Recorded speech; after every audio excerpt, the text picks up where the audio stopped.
Hello, Marks. Lyssie and Dylan here, talking about wrestling.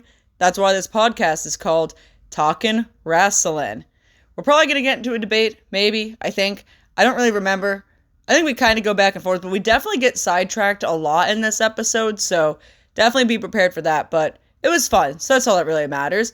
I'm the host today, clearly, because you could hear me talking, and Dylan's going to be the co-host, so let's talk about wrestling. Alrighty, we are back. Hello to everyone who tunes in and listens to us. Welcome. It's Lyssie here, the host for the week, obviously. And I'm joined here with Dylan. Dylan, say hello to the people. Hello.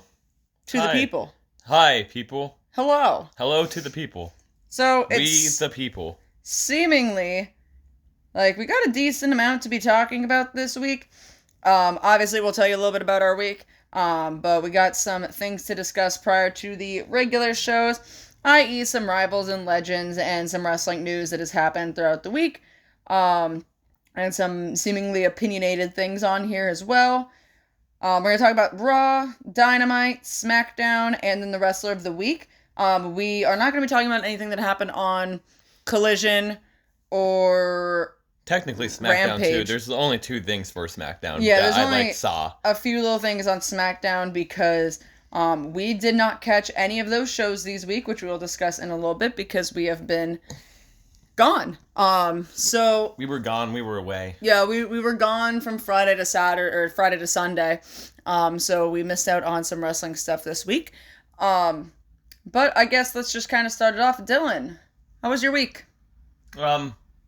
It was boring until the end of the week. Just typical work.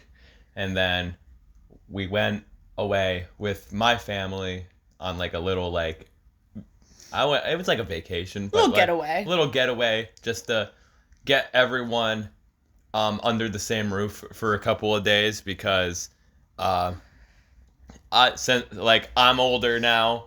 And so are my younger brother and sister. My sister's in college. My younger brother's a junior in high school. So it's hard to get all of us in the same place at the same time that isn't a holiday. Yeah. So my stepmom was like, well, we're going to get an Airbnb pretty much. Yeah. And get everyone under the same roof. And we got everyone under the same roof. And here we are. Yeah, it was fun. It was kind of like a belated Mother's Day celebration type thing. Yeah, pre-Memorial Day weekend. Yeah, it was just something nice to do, and it was fun. We just chilled and we played board games. We had a family Olympics. Yeah, that's wild. We just played a bunch of games. My team crushed you guys. Oh yeah, my oh my god. We were falling apart. Dude, my team wrecked you guys so fucking hard. It was ridiculous. And you know what was the funniest thing too is your stepmom was saying, you're the whole time your dad was like, I'm going to win all the gold. I'm going to win all the medals and everything. And we were joking around yeah, okay. And he ended up you know what I said to him? I said, you're a Grand Slam champion. And then you know what he responded back to me with? He's a Triple Crown champion. Because he got a bronze, a silver, and a gold. He did. And so he was a Triple Crown champion of the bunch.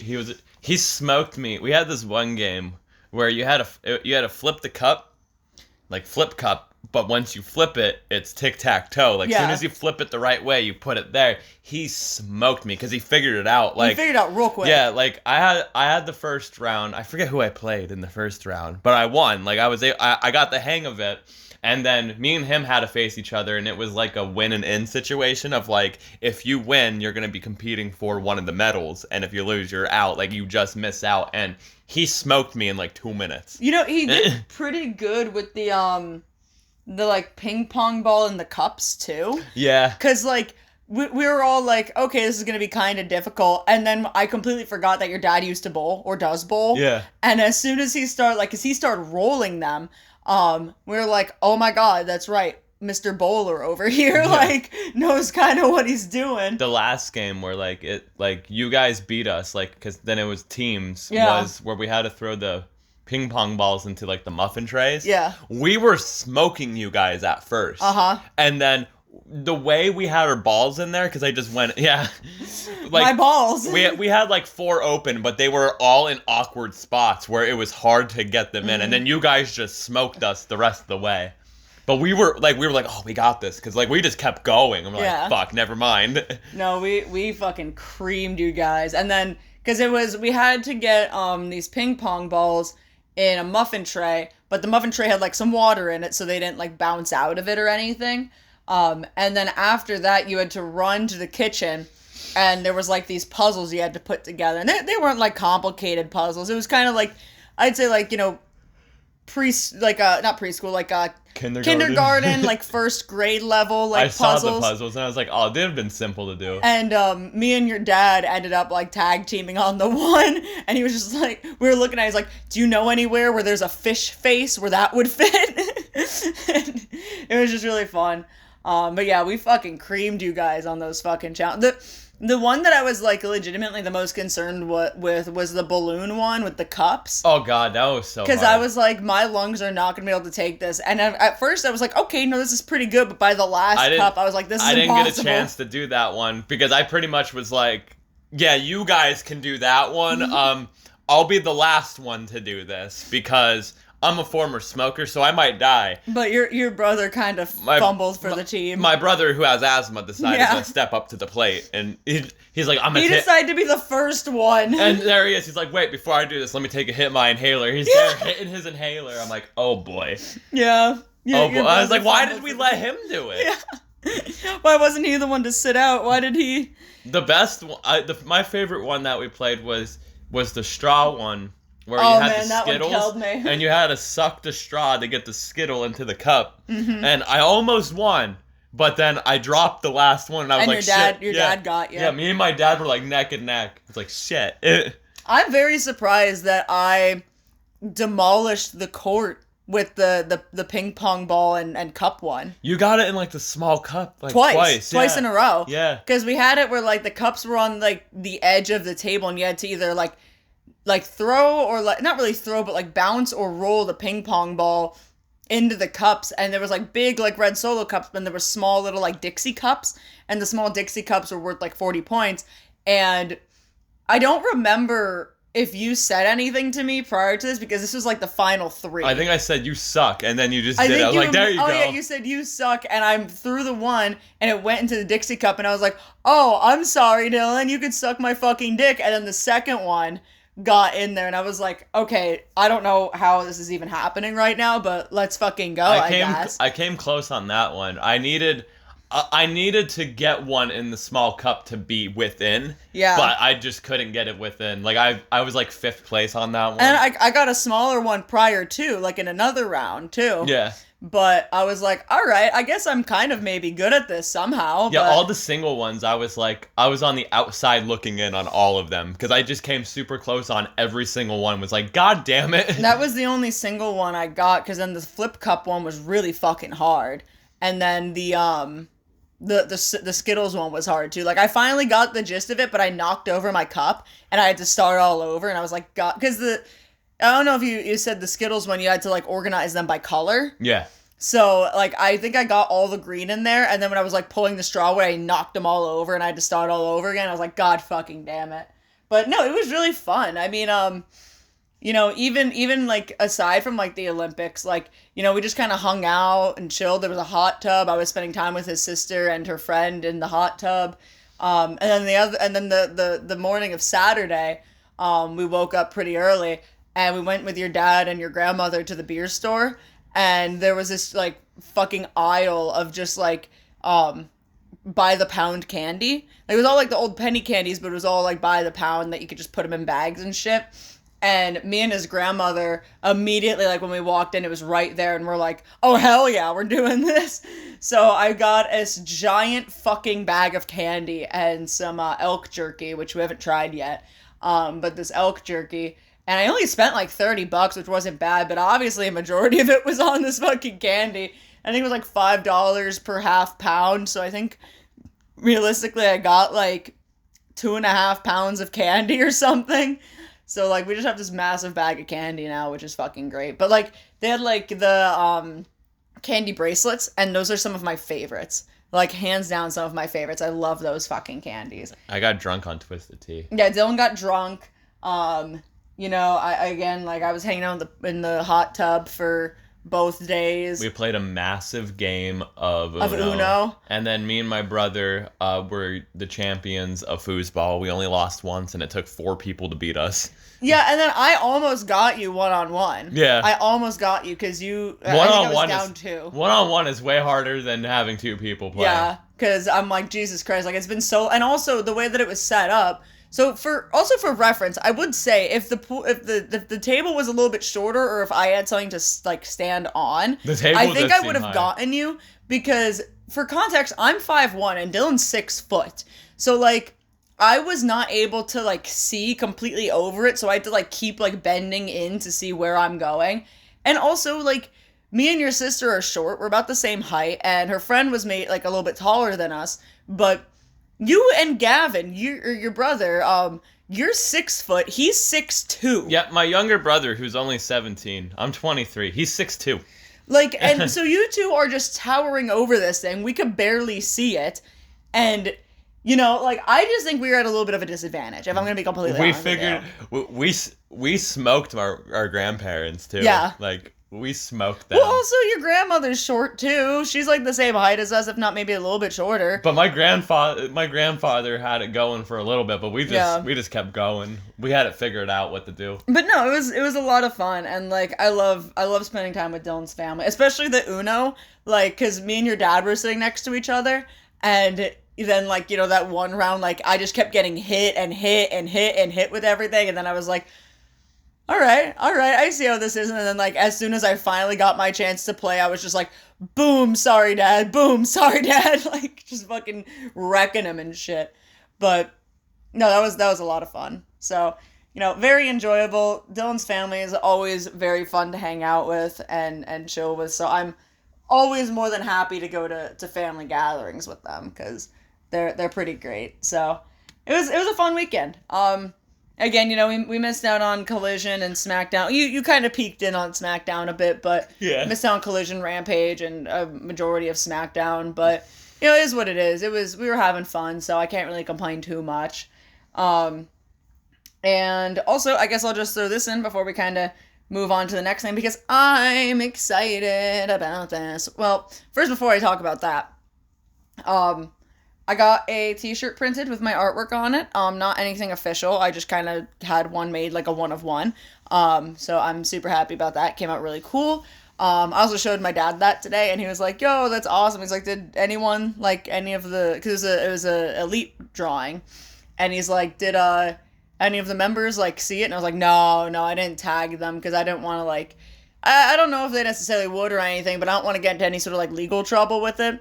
So, you know, but I posted it because I was like, it's nice and everything, and I'm happy about it, but, like, it's a one of one. I'm not selling these. Please don't take my artwork and make your own with this, because, like, my name's still attached to it, and I don't want to get into any sort of trouble with, like, bootlegged merchandise or anything like that. Like, this was simply just made for me so I could have it type of thing. Catch Lyssie at the next Dynamite event, selling them outside. Yeah, right? $5 selling them outside for $5. $5. I'm going to misspell the word elite on it. It says the elute. Like... But, This is Kenny Ojanja. No, it's gonna say, like, colorful Christian boys and their bisexual leader. Something like that. It's just what it's gonna say. But aside from that, Ghost, don't scratch at the walls.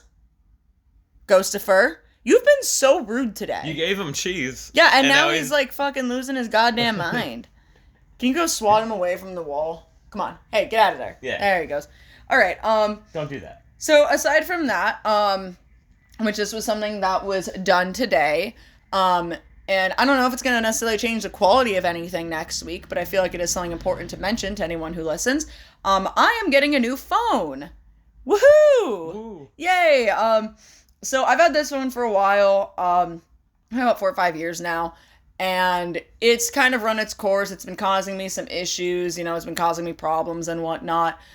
Just kind of the standard run-of-the-mill, like, phones dying type of thing, where, like, the screen likes to freak out and bug out and freeze a lot, the battery's fucking shot on it, and recently I've been having this issue where, like, if I don't have service somewhere, and, like, it could even be, like, a street where my service sucks, and then I get off that street, it does not pick up service again, so I have to, like, reset the fucking phone, And it's not necessarily like the world's biggest problem, but it's annoying enough. And if that's kind of going now, you I know haven't what I noticed mean? your charger's falling apart. My charger's falling apart. Like, it's like a whole fucking spiel of shit. So, I mean, it is what it is. The charging port itself is kind of shot. And also, like, so if I use a normal, regular person charger, it takes, and I kid you not, like, if my phone's like at 20%, it will take like 7 to 8 hours to fully charge.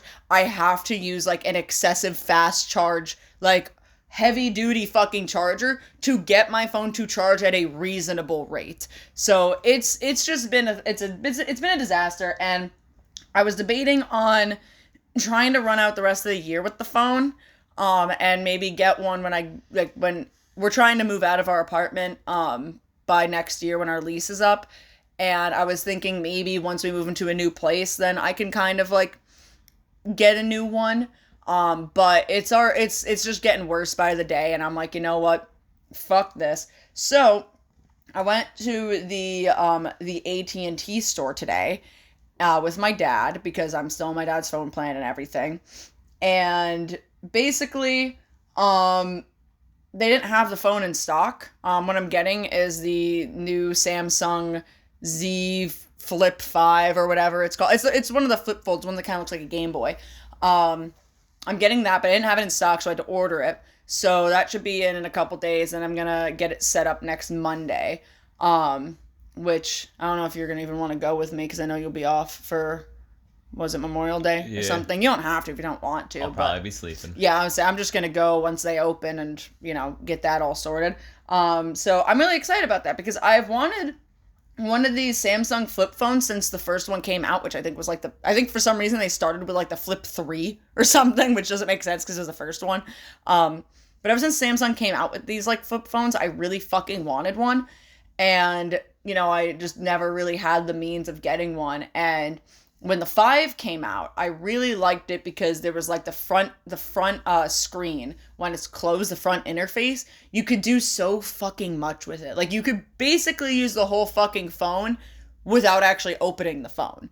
And it's very like customizable, and it's, from what I understand, like, you know, a lot of people really like them.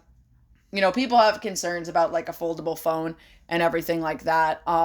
But for the most part of what I've seen, people are pretty solid with them, pretty happy with them, and I'm very excited with them. So I can't wait for that to come in and for me to get a new one. But again, I don't know if the mic quality is going to be any different. If anything, I think it might be a little bit better.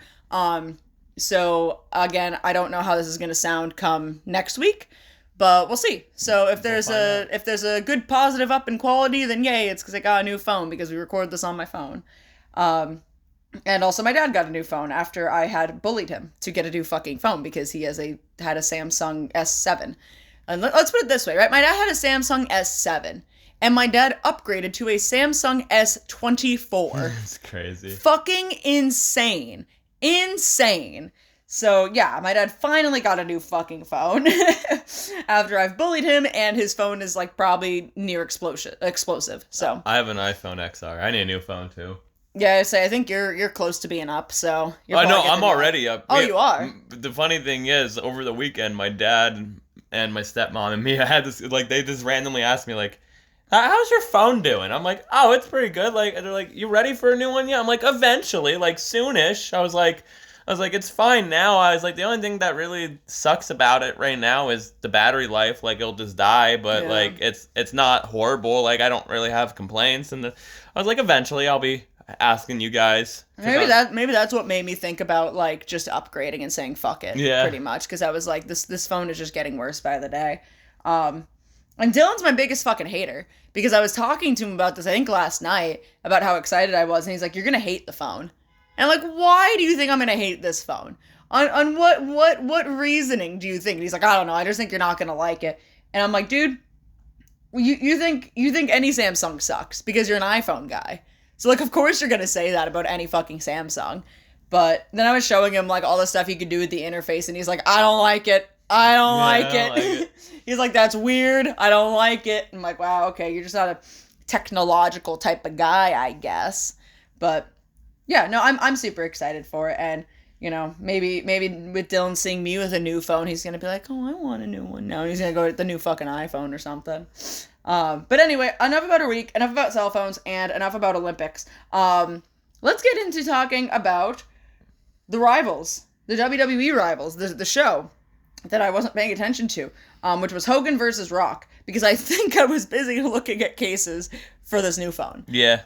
So Dylan, talk about WWE rivals Hogan versus Rock. It was an iconic feud that needed to happen back in 2002. You had the star of the 80s of Hulk Hogan and the star of the 90s of The Rock, and it was at the very end of, it was at the very end, weird time. The Attitude Era was pretty much over, but the Ruthless Aggression Era didn't start truly yet, but we were still the World Wrestling Federation. It was right before it turned into WWE. And WWE. Before they got the F out.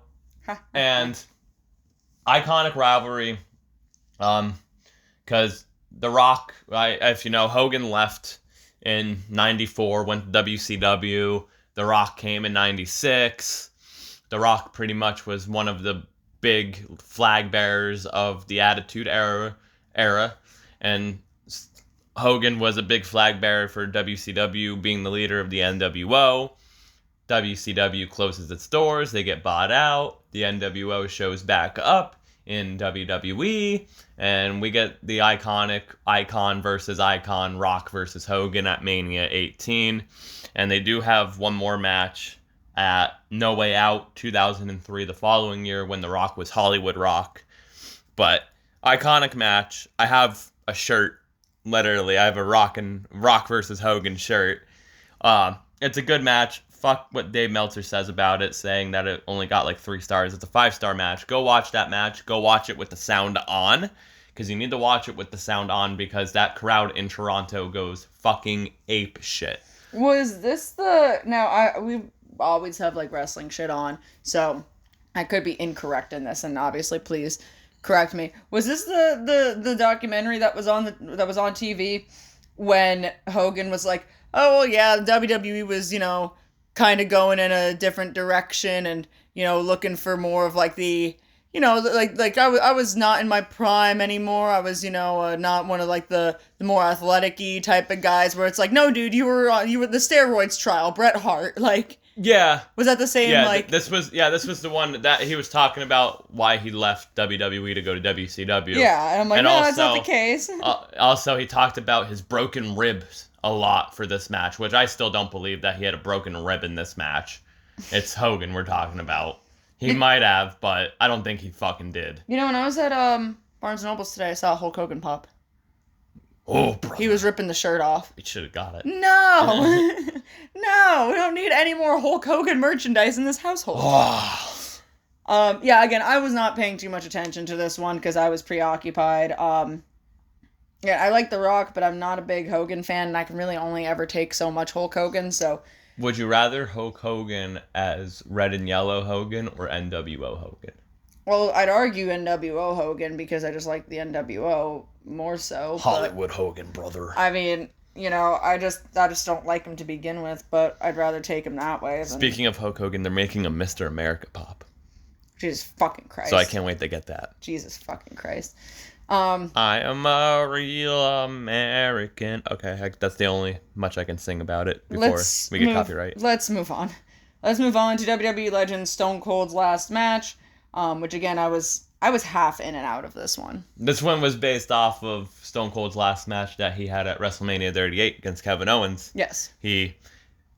Because Stone Cold was pretty much forced to retire back in 2003. He had that horrible neck injury when he faced Owen back at SummerSlam 97, and it kind of just long-lasting effects. Again, Stone Cold, he says it in there, and you asked me, you were like, do you think that of Was Stone Cold the biggest star of the 90s? Yes. 100% yes. The biggest star of the 90s.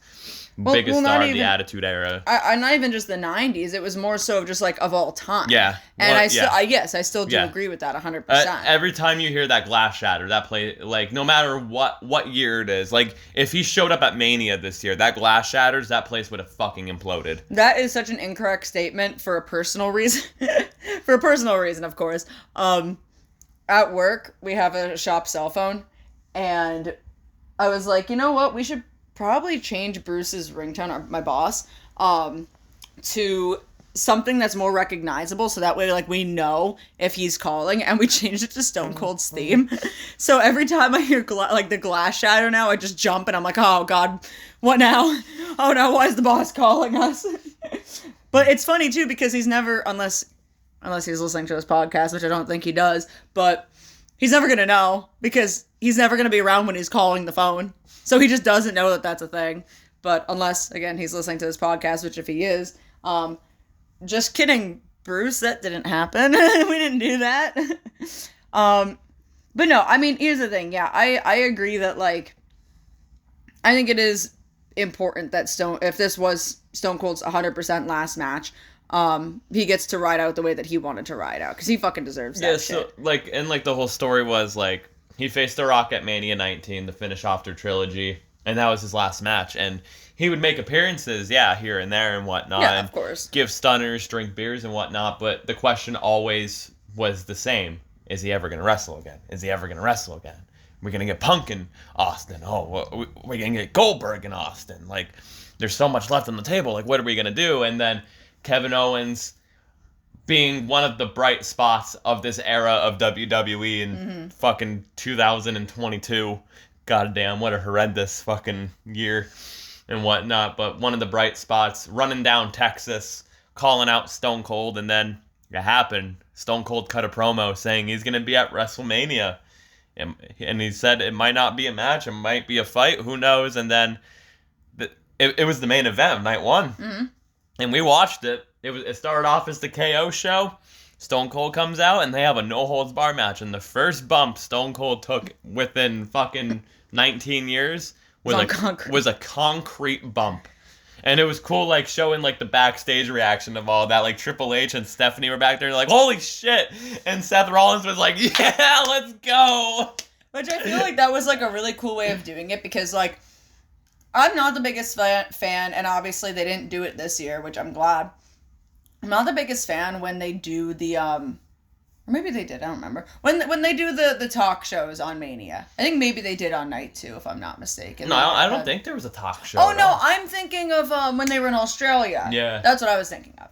But I'm not a big fan of when they do, like, the talk shows for Mania, or for even really pay-per-views to begin with, because I'm like, we could have a match during this, but I really liked how they segued it. So it was the talk show, but then Stone Cold was like, now fuck you, I'm going to beat the shit out of you. And then they segued it into a match. Like, yeah. I thought that was fun. I thought that was a creative way of doing it. So I think all in all, and of course, again, like, you know, I mean, Stone Cold can't go out there and go for 40 minutes or anything, like, for a they just had huge a brawl. Major main event. But yeah, they had a brawl. They had the talk show, which was fun and funny. Kevin Owens is probably one of the best guys to take those crazy bumps. Oh, absolutely. And everything. Yeah, so. Absolutely. Like, one of the, if not one of the best people for him to be going up against for his last match of anything. And you know what I mean? He got to do stuff on night 2. He got to drink beer with Pat McAfee, give him a stunner, give Austin Theory a stunner, give Vince a stunner. And it was wild. Yeah. And then the question still remains the same. One more match, and he laughed it off and everything. I mean, I don't see him having another match. He ended it in Dallas, Texas. Yeah. It's pretty much his hometown. If anything, this is just me being selfish. I would love to see him versus Punk, but even if we just get an in-ring segment. Yeah, that'd be fun. I'd like to hear them go back and forth on the mic together, but... I would like to see Punk take a stunner. It would be cool. Yeah. It would be cool. I mean, he would definitely do it, too, He would do it. Down. But, yeah, no, I mean, I always loved Stone Cold. I mean, again, I was always more of The Rock, because when I was younger, I know I've said this a million times before, I didn't understand the whole...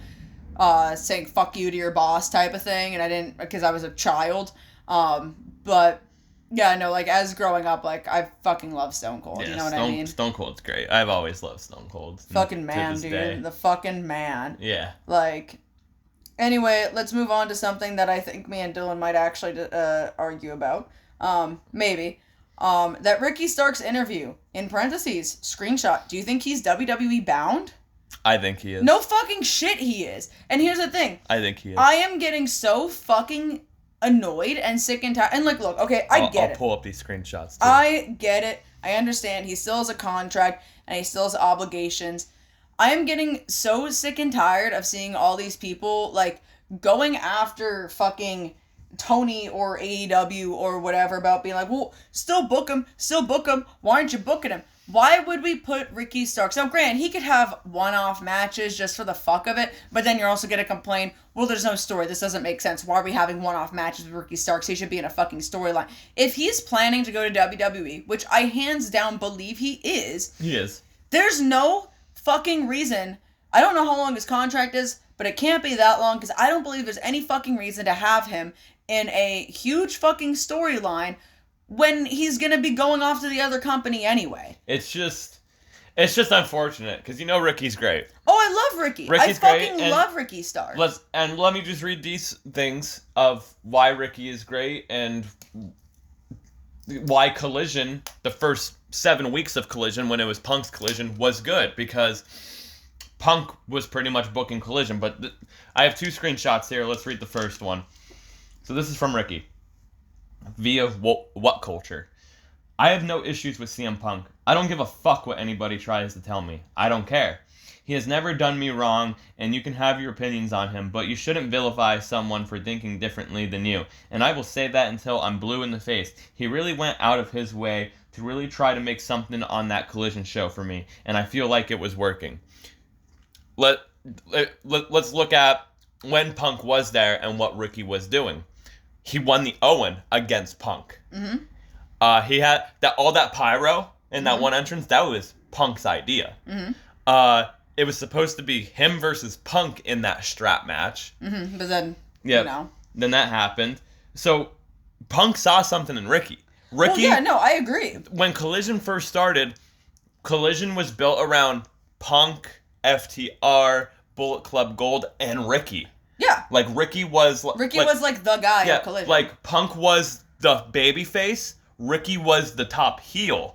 Because they were turning him heel. And then you had FTR and Bullet Club Gold in there as well to mix things up. You had your top singles protagonist and top singles antagonist. And then your tag teams protagonist and antagonist. That were also factions because you had FTR being with Punk and everything, too. Yeah, and then Bullet Club Gold and then you also had Samoa Joe there in the mix as well. Yeah. To help with the Punk and Samoa Joe feud because that feud was unfinished, too.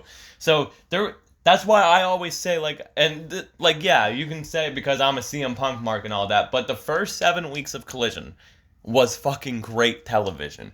It was different. It had a different pace. And a lot of people on Twitter are talking about it now. They don't do the intro promos anymore. You barely hear Elton John Saturday Night's Alright for Fighting anymore. It's a different fucking show. And we didn't watch Collision this week, but I was telling Lissy about the matches that they were booking. What the fuck matches were they booking this week? It was just random B-show Ring of Honor shit.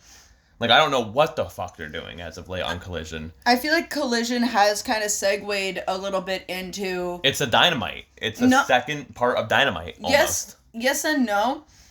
Agreed. But I feel like Collision has segued into kind of taking the main Ring of Honor talents that are on Ring of Honor and then giving them a little bit of TV time to test the waters to see how they'd show, how they're going to be doing. Because there's a lot of Ring of Honor, new Ring of Honor influence into how Collision is being booked and how it's, how it's being presented. Which I don't necessarily think is inherently a bad thing.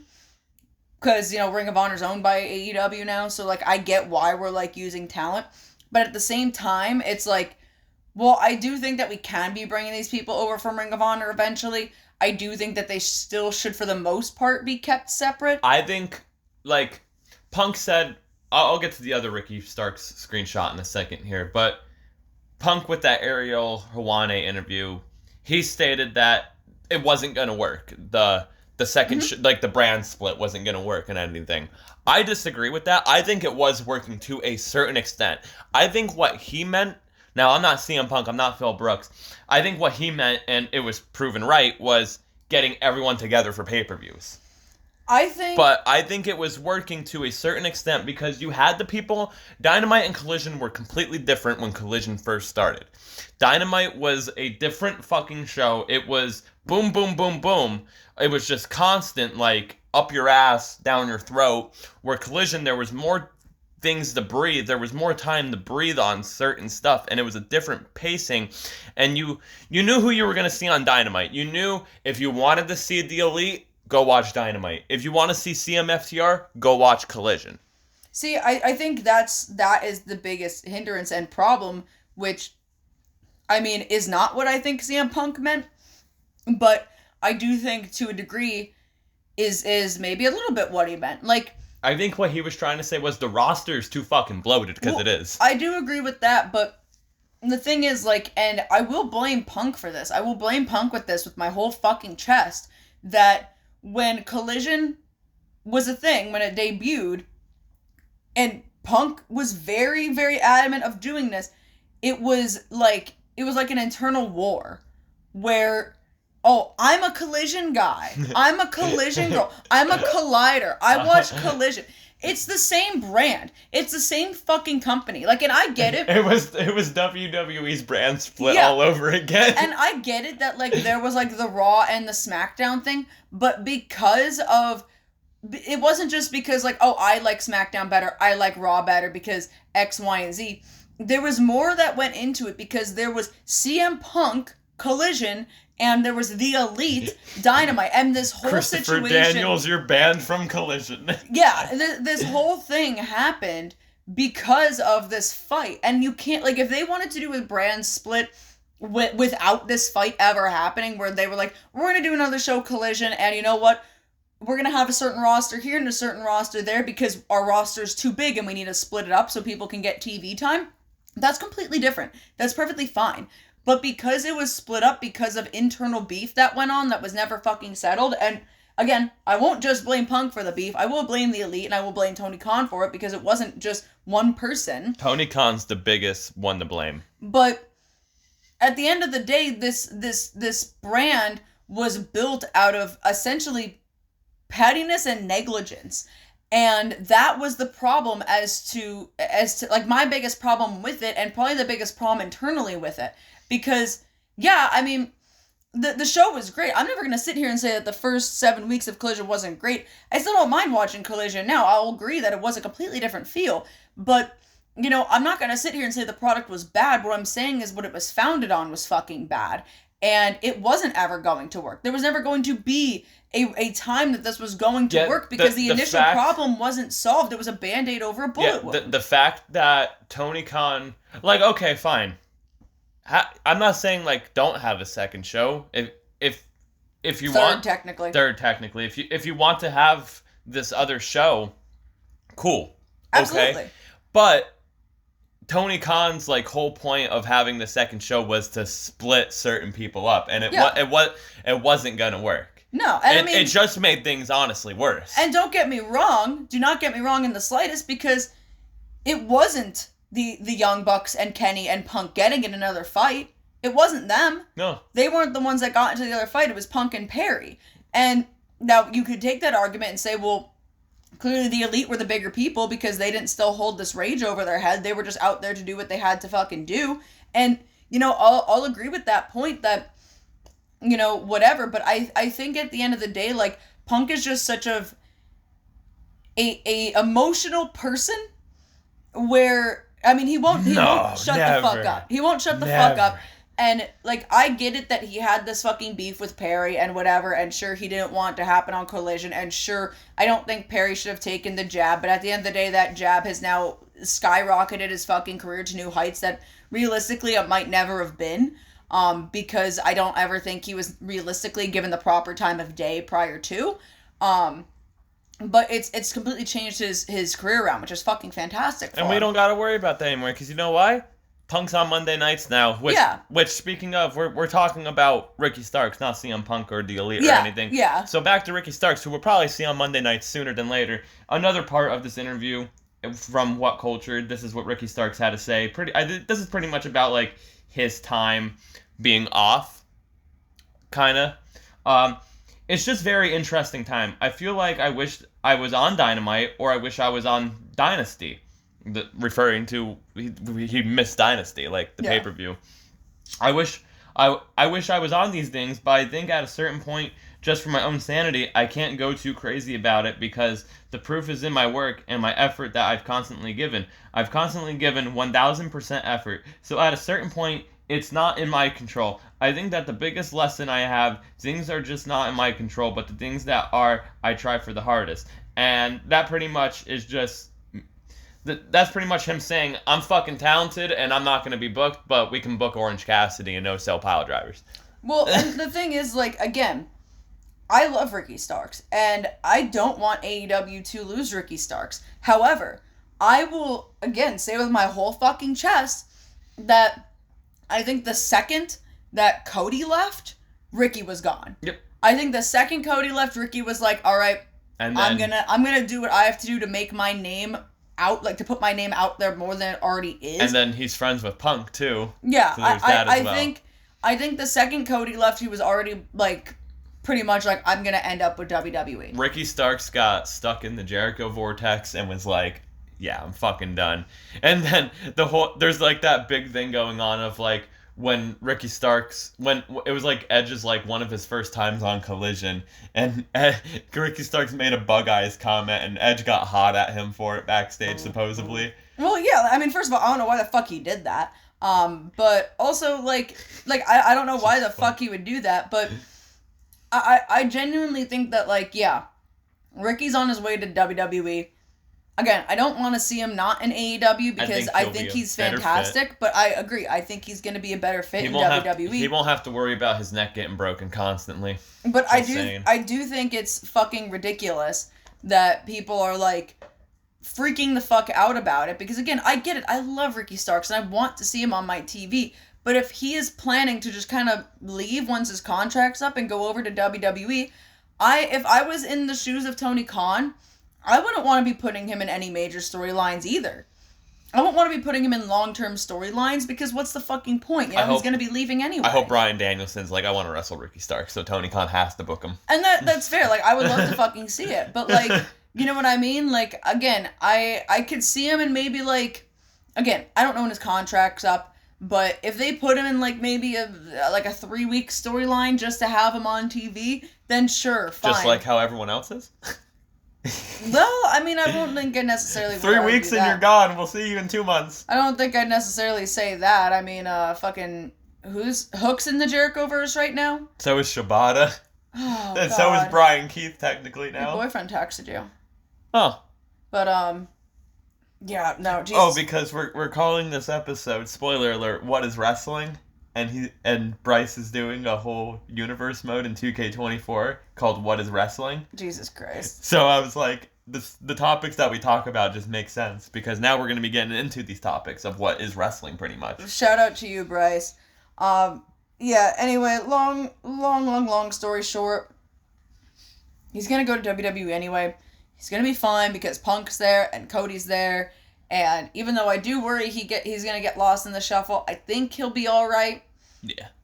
And again, he's fantastic and he's talented. So no matter what happens or where he ends up, like, he's going to be doing great things. He'll probably end up going to NXT for a bit. I could see him going to NXT for a bit. Yeah. Kind of just learn the WWE style, but then he'll be on the main roster. Honestly, I wouldn't be too surprised if they just fast-tracked him kind of to the main roster like they did with Jade. You know, just send him to the Performance Center for a little bit. Maybe. But anyway, let's move on to... I hate how you word things. They're building AEW Double or Nothing as a triple main event, and that's a pile of horse shit. There's no such thing. It is just one main event, and it's whatever match goes on last. It's fucking stupid when any company does that. And yes, I agree. I do think double, triple, whatever main events is fucking stupid. Let's talk about the 3 matches that they're building as the triple main event for Double or Nothing. and that is what should be probably the main event because it's the world title, and that is Swerve versus Christian Cage. But in my opinion, I think the main event should be the Anarchy in the Arena match, the Elite versus Team AEW, because that's the hotter feud. Mm-hmm. I'm sorry to say, Swerve's title reign is just But, and then the other main event that they're building up as the main event, that shouldn't even be the main event, and I'm not trying to fucking be misogynistic or anything, is the TBS title match between Willow and Mercedes. Well, just because it's Mercedes. Yeah, you know which what I mean? She's garbage. I'm sorry. Like, I think Tony and Deeb are gonna have a better match. Fucking match, and that's for the women's world title. Yeah. You know what I mean? And don't get me wrong, I love Willow. I love Willow. Let's just... It's stupid when any company does this. WWE, GCW, ECW, back in the day, Ring of Honor. There is one main event. It is one main event. There's no such thing as a triple main event. There's no such thing as a double main event. It's whatever fucking match goes on last. Whatever match goes on last is the main event. If I'm going on third to last, you're going on third to last. You're not a main event. The main event is the last match, and it's usually the world title. I feel like they just use the terminology so stupid Twitter marks don't get upset about, like, oh, my match isn't the match that I want to see as the main event isn't the main event, which is stupid because I don't want to cater to those fucking bitches. But I do actually want to make a little side comment about something that you said, and not necessarily, like, you know, anything like crazy, but I saw someone point it out on Twitter, and I actually think it's a pretty interesting way of viewing things. He's saying Swerve's title reign is kind of It's been and I don't necessarily disagree. However, somebody did mention or make a point where they said, I like that Swerve's title reign seemingly he is now paying for all the sins he committed as, like, to get to the world championship. I think you're looking too far into that. I know, and, like, the thing is, though, like... Because why is Swerve... I'm sorry. It goes back to... It goes back to the argument, yeah, AEWs were the best wrestler, and we're going to have 15 to 20 minute matches. Why is he constantly having these 15 to 20 minute 50-50 booking matches? Like, I'm sorry. Why did he randomly wrestle Kyle Fletcher? I don't disagree. Why? I know there's a story with the Nick Wayne and everything and whatnot, but mark my words, this fucking Wednesday, he's wrestling Nick Wayne. He's going to have a 50-50 booked match against Nick Wayne where he should murder him. He's the world champion. I mean, he already did murder him. But he should murder him again. No, but, like, that's what I'm saying. Like, he already did. He, like, ambushed him and murdered him and everything. But, so, like, yes. This shouldn't be a 15 to 20 minute Nick Wayne's gonna have a couple of false finishes and almost win. No, this match should be 5 to 10 minutes and Swerve should murder him. He got laid out last week by his own fucking thing. The embassy or whatever the fuck. He got laid out by Christian. He shoved his fucking daughter's picture in front of Swerve's face. He should murder him. They're gonna have a 15 to 20 minute fucking match that Dave's gonna give fucking 4 3/4 stars probably, and it's gonna be ridiculous. Swerve should murder him. Well, I don't necessarily disagree, because I do think that the only time a world champion should necessarily, like, have a harder time is when they're, like, outmatched, because, like, say, Swerve's not, like, a huge guy, but, like, when they're facing when they're not facing, I like Nick Wayne, but when they're not facing a fucking jabroni in a group, a bump guy in a group. What I'm saying is, like, I'm sure it's gonna happen, but when Swerve faces Luchasaurus, because he's huge. That's what I was gonna get. Like, we skipped forward because we're not watching no fucking Brian Cage match because he's garbage too, but I like, that makes sense. Yeah. If you're facing a bigger guy, okay. If you're facing Luchasaurus, even if you're facing Christian, he's the leader of the group. He's a veteran. Yeah. Christian's been doing this for what, 30 fucking years? Christian's like the quote unquote best of the group. Yeah. He's the leader. But, like, he's like the guy. Mark my words, he's gonna have a 15 to 20 minute banger with an 18-year-old kid that is literally the bump guy and wrestles once a fucking month on AEW television that just wrestled fucking Jack Cartwheel. I do think it is going to be a good match. Like, I think it's going to be a fun match because I think their styles are very similar. They faced each other before in Defy. Yeah, I know. On the indies and stuff. I think it'll be a good match. Swerve should murder him. I don't disagree, but again, I don't want to say necessarily not, like, looking too much into it. But, yeah, okay, the one-off matches, I get it. His thing is he wants to be a fighting champion. And, commendable, appreciate that nonetheless. I'm talking, like, the major storylines because, yeah, like, Swerve did go into Nick Wayne's house and beat the shit out of him. And he did fuck up the match that he was tag teaming with Christian and everything. So, like, I like the concept of that idea of, like, Swerve's title reign is he's now has to face his 7 evil exes, but type of thing. This is the problem with, this goes with what is wrestling. Like, what is this stupid, ridiculous booking? The fact that Swerve is the first African-American champion of AEW. They made a big deal about it. Good. I'm glad. He beat Samoa Joe. Mm-hmm. And now the whole talk of the thing is he is stuck in this triple main event bullshit. Where he's not the main event. He's not even the main fucking story of the program. The main fucking story of this program is the Elite versus Team AEW.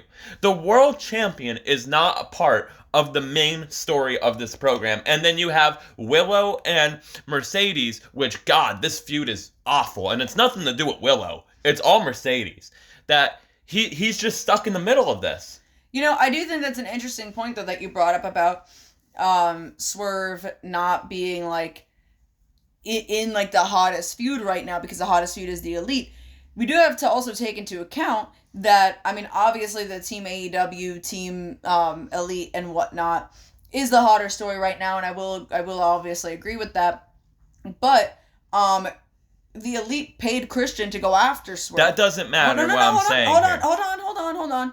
I understand, but I'm just saying, and, Swerve's been calling out Jack and the Elite and side whatnot. Mission. What I'm saying is, I think a lot of this is going to end up roping in with the Elite, and I think it's going to end up going towards Swerve and Hangman again. And I think Hangman's going to beat Swerve for the belt. Which is unfortunate, but... I don't think it's unfortunate. I think Hangman... I think they should just put the belt on Christian at this fucking point. I think Hangman deserves a justifiable title reign after his title reign was cut short by a fucking prima donna. Fun fact, I read something that Bryan Danielson was actually supposed to beat him for the belt. And it was supposed to be Punk and Danielson, but... That's also Twitter talking. Danielson also didn't want the belt. I was going to say Danielson never wanted the belt. That's also Twitter talking. It was probably like Tony was like, we want to put the belt on you. And Danielson was like, oh, no. I'm actually a huge fan of cowboy shit. Thank you, though. I think Danielson should just win the belt on his last night and just retire as champion. And then just fucking... retire as champion. And then the title's vacated. But... this way, he would technically be the shortest reigning AEW champion and not Punk. I think it would be very interesting if... this is like a Swerve goes through like his past wrongdoings and has to overcome them to correct them. But the final one that he can't get over is Hangman, and Hangman finally So what you're saying is he's going to have to face Keith Lee. We're going to have to sit through a Swerve and Keith Lee match? I think we will finally get the Swerve and Keith Lee match that was supposed to happen fucking last year. I hope Keith Lee gets released. I genuinely think that all the people that Swerve has wronged is going to come back to haunt him, and that's going to be his title reign because... he got there dirty. And this ends with Prince Nana taking the belt off of him. Yeah, Prince Nana wins. All right. As long as that happens. He was, like, playing dirty to get up to where he got, and then the fans, like, were on his side, and then he just kind of inevitably had to turn face, pretty much. So I think now it's, like, atoning to your sins. And I think that's a really interesting way of going about it, and I kind of hope that's actually what the storyline that they go with it is, because I think that'd be really interesting for a world title like story to go with. It's just unfortunate that he is stuck. I get what you're saying with him being like the Elite paid off and all of that and everything, but it's just unfortunate that we are talking about like what's the biggest storyline in AEW right now? Oh, it's Team AEW and Team Elite. It's not Swerve, the world champion. I mean, I hate to be this guy and sound biased about it, but that's just because the Elite do it really fucking well. Or like Swerve's first major title defense on pay-per-view after winning the belt. Oh, by the way, it's a triple main event. I mean, I almost guarantee you it is going to be the main event. But, like, it's not built as, like, the main... Like, this is the main event. Yeah. It's part of the triple main event. You got 2 other fucking matches that you got to worry about. And, like, again, I get it. Like, you know, like, at least I think Anarchy in the Arena is going to be, like, would be arguable as being what the main event should be. That should be the main event, in my opinion. It's the hotter feud. But, again, I think it's just to, like, appease the stupid fucking marks. And again, like, I mean, you even said, like, all companies that do it and whatnot. It's fucking stupid. It's stupid. It's really fucking stupid, and I don't agree with it. I just think it, like, there's no need for the terminology. No. There really fucking isn't. But speaking of logic on booking and stuff, let's go into that now. Again, where's the logic of Tony's booking? Powerhouse Hobbs randomly gets an IWGP title shot on free TV, but Mox versus Takeshita, a match they've been building up on TV, is a non-title match on pay-per-view. Yeah. Yeah, that's stupid. It's fucking stupid. That's really fucking even stupid. Uncle Dave agrees. Yeah, no, I think it's really fucking stupid. I don't think there should ever be an eliminator match on a fucking pay-per-view. The eliminator matches are fucking stupid to begin with. It's just another terminology of non-title match of, hey, this guy might win the match, and then do you have to do a fucking rematch for the title? Which is just stupid to begin with. Just, the match has been being built up since Powerhouse Hobbs got that match with Mox randomly. Yeah. Randomly. Then Takeshita came out afterwards and was like, I want you. It's an eliminator match. Actually, on pay-per-view. Was Hobbs a title match or was it an eliminator? It was a title match. I thought it was an eliminator match. No, it was a title match. It was at Daly's place. Yeah, and then he got injured in the match. Yeah, he got hurt, but now we're getting Mox and Takeshita on pay-per-view, which people have been clamoring for. It's gonna be a good fucking match. People have been clamoring for it. It's gonna be a good fucking match. But it's literally... It's either going to be Mox beats Takeshita and Takeshita never challenges for the IWGP title again, or Takeshita beats Mox because when does Mox do a fucking job? He barely loses. He's lost a lot recently, like in recent memory, but like he barely loses. And I'm not like saying like Mox doesn't do jobs or anything, but he barely loses. And then we're going to have to get another match. Just have it be a title match. I mean, like, here's the thing too, right? It's fucking stupid. I mean, like, you didn't write this down to talk about, so I'll kind of want to briefly mention it here since we're talking about Takeshita. But Takeshita recently went on an interview. I meant to write that down. And he did have to, like, kind of clear it up a little bit. About, I guess, basically saying, you know, like, it's been challenging, like, working in America as opposed to, like, DDT because, like, he thinks, like, his stuff is really good, and it's tough because no matter how good he is, like, there's so many restrictions on Americanized television in comparison to Japan, and how, you know, sometimes, you know, even if people think you're good, the recognition might not be as, like... Yeah, were people taken out of context and like, oh, he's unhappy or something like that? Yeah, and he had to clear it up and be like, no, I love the challenge of it. It's just, this is, like, you know, how I feel about it. And, like, the thing is, too, like... It goes back to, I got the vibe off of, like, when Bull Nakano said in her Hall of Fame speech, it was challenging being a Japanese person in America. And let me kind of go into talking about Kenny a little bit, because I've watched this interview with Kenny when I believe he was in DDT, and he was talking about the differences between working, like, Americanized, you know, wrestling and over in Japan, and how different it was. And basically in Japan, they just kind of tell you, like, yeah, do your thing, go out there, do literally whatever, we don't give a shit. You have so much freedom. And then in America, it's very, like, you can't do this, you can't do that, you have to do this, you have to abide by this, yada, yada, yada. And also, like, not to sound like this guy, but, like, Japanese wrestlers still aren't taken as fucking seriously as they should be in America. Yeah. At all. And especially because for the longest time before, like... He's watching. Before AEW, like, came around, a lot, I'll say it's more so with just WWE. Japanese wrestlers were dumbed down very heavily, and they were not taken seriously, and they were kind of taken as like this The stereotype. The stereotypical Japanese person.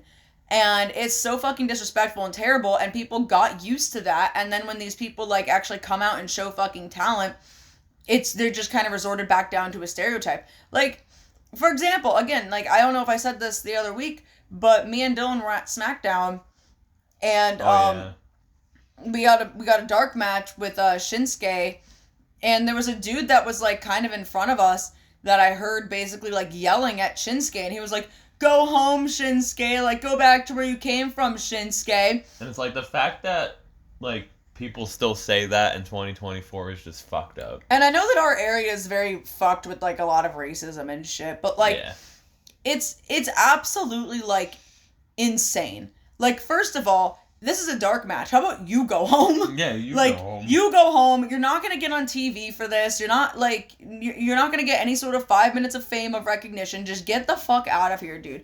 But, like, it's still very prevalent.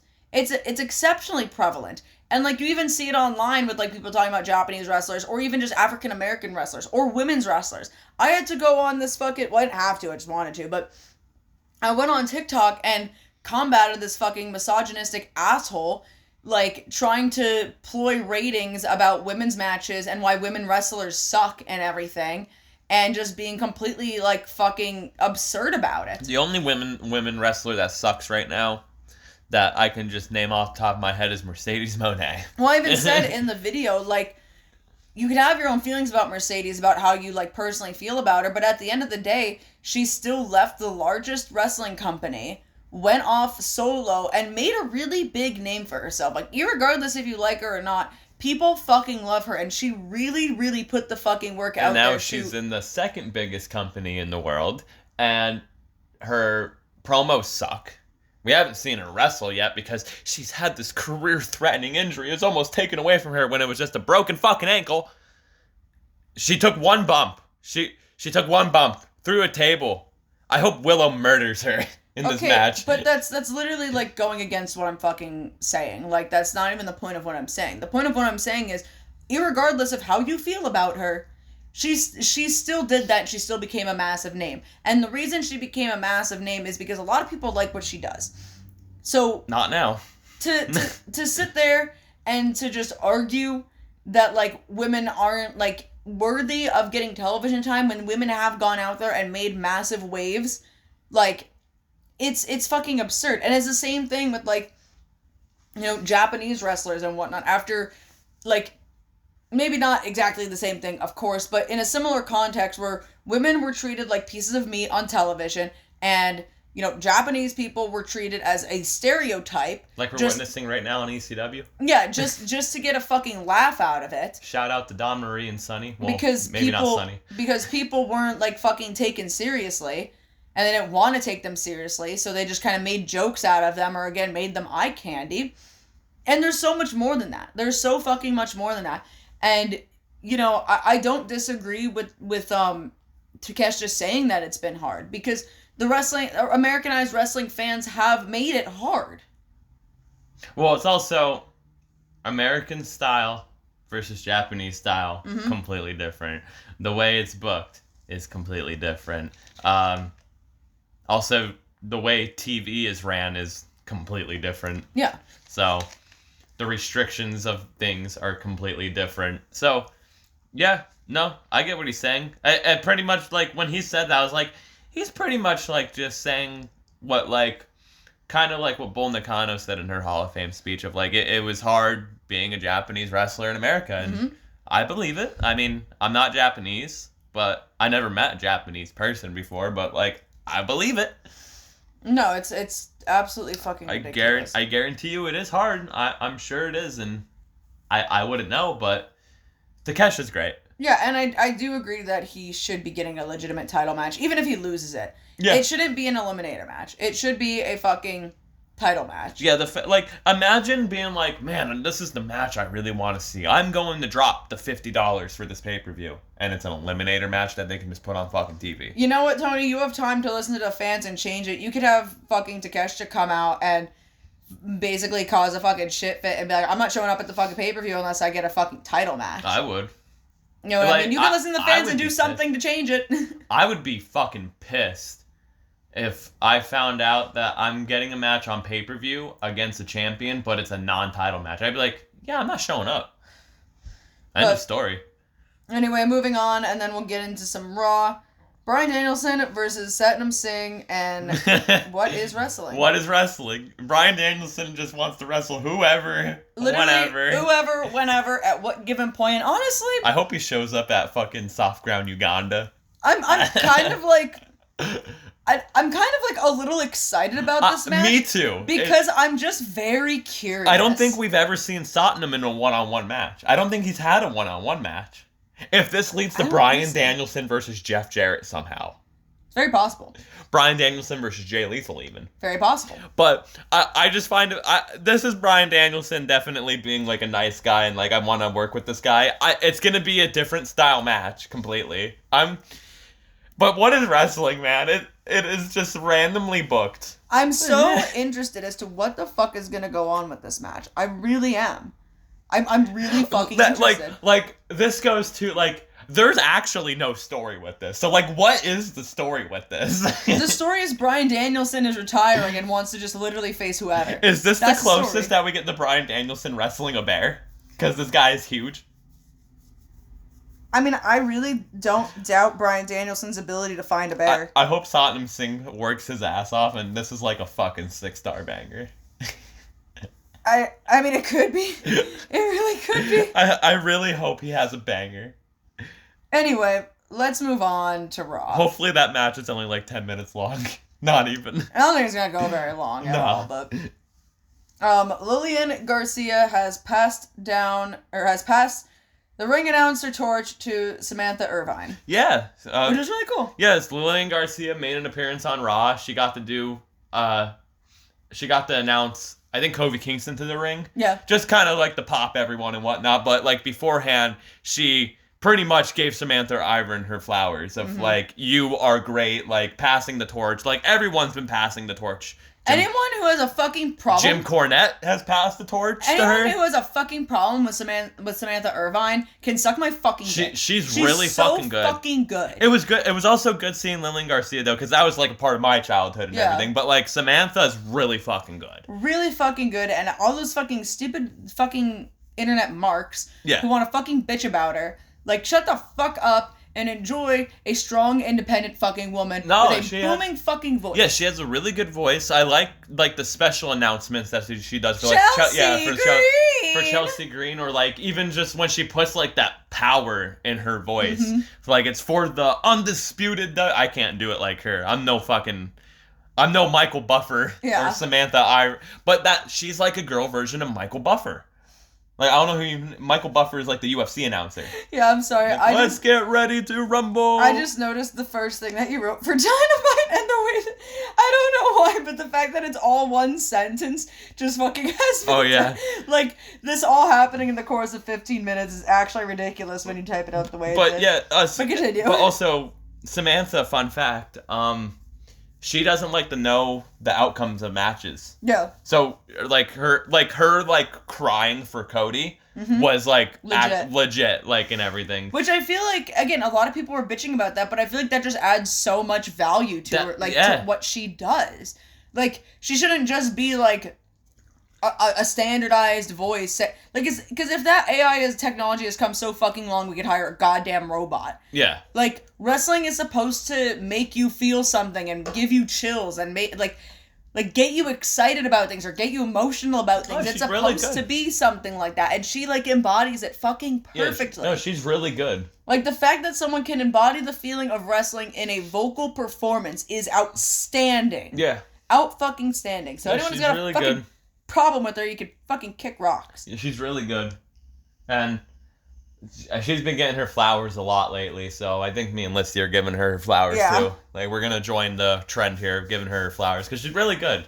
She makes things, like, really interesting, too. Like, she makes it seem like it's a big fight feel for, like, big matches. She does. And, like, I like the Chelsea Green thing because it fits her character. Like, unfortunately, she doesn't do it anymore because Chelsea's on SmackDown. yeah, but like it fits. Like when she does that for certain wrestlers, it fits. Yeah, it fits them. Like it's perfect. And the thing is, there was an outrage because at first she was like told not at first, but they told her to stop doing it. Yeah. Sorry if you hear some music outside. There's a really loud car driving by. I hate people. But yeah, no, like she was told to stop doing it, and people were in fucking an uproar about it because they were like, that was so good. Why the fuck would you do it? And when she brought it back, everyone fucking rejoiced. Yeah. They're like, yay! It's good. But moving on, which I'm sure you're gonna fucking pop off about. Oh, God. Fucking Christ. Even under Triple H, WWE doesn't know what to do with the tag division. Too many thrown together teams. Stop at the Fatal 4-Way, multi-man tag matches, and do something different. Yeah. I agree. Let's just start with, let's look who the tag team champions are on both brands. Awesome Truth, The Miz and R-Truth, a thrown together team. Let's look at who's the SmackDown tag team champions are. Austin Theory and Grayson Waller. Where the fuck have they been as of late, by the way? A thrown together team. Two singles guys thrown together. It was like that under Vince. It's now like this under Triple H.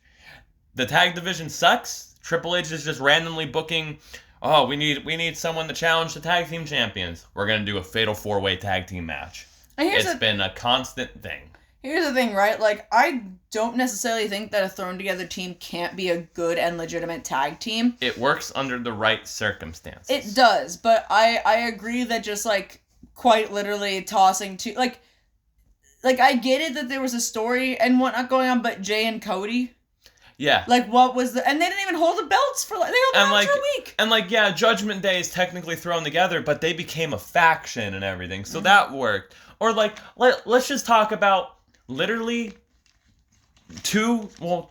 at this point, like a year and a half ago now, WrestleMania 39, the main event was a tag team title match. Kevin Owens and Sami Zayn, yeah, throwing together, but best friends. For years, and they were tag team. They were tag team back in the indies. But they faced the Usos, who were brothers, and came up as tag team. Yeah. But the tag team titles were important at that time. Mm-hmm. The tag division is just, it's kind of comedy at this point again. It's boring. Like, it's tag team wrestling deserves to be taken more seriously, and I don't understand why they don't have, like, any more legitimate tag teams. They split up Imperium. Yeah. When you had a tag team there. Yeah. And, like, yeah, Pete Dunne and Tyler Bate, they're thrown together, but they work well together. I don't know where the fuck Pretty Deadly went. Yes, boy. Yes, boy! I haven't seen them. Like, who else do they have in the tag division? They have the fucking stupid Karrion Kross group. Well, at least it's a faction. At least it's a faction. AOP's a tag team, at least. And the Street Profits are at least a tag team. You have the New Day. John messaged you. Oh, did he? Yeah, just asking about work. Oh. But yeah, sorry. I feel like that was kind of an important one to maybe to let you know about. He might ask me to come in early, to be honest with you. No, that's fair.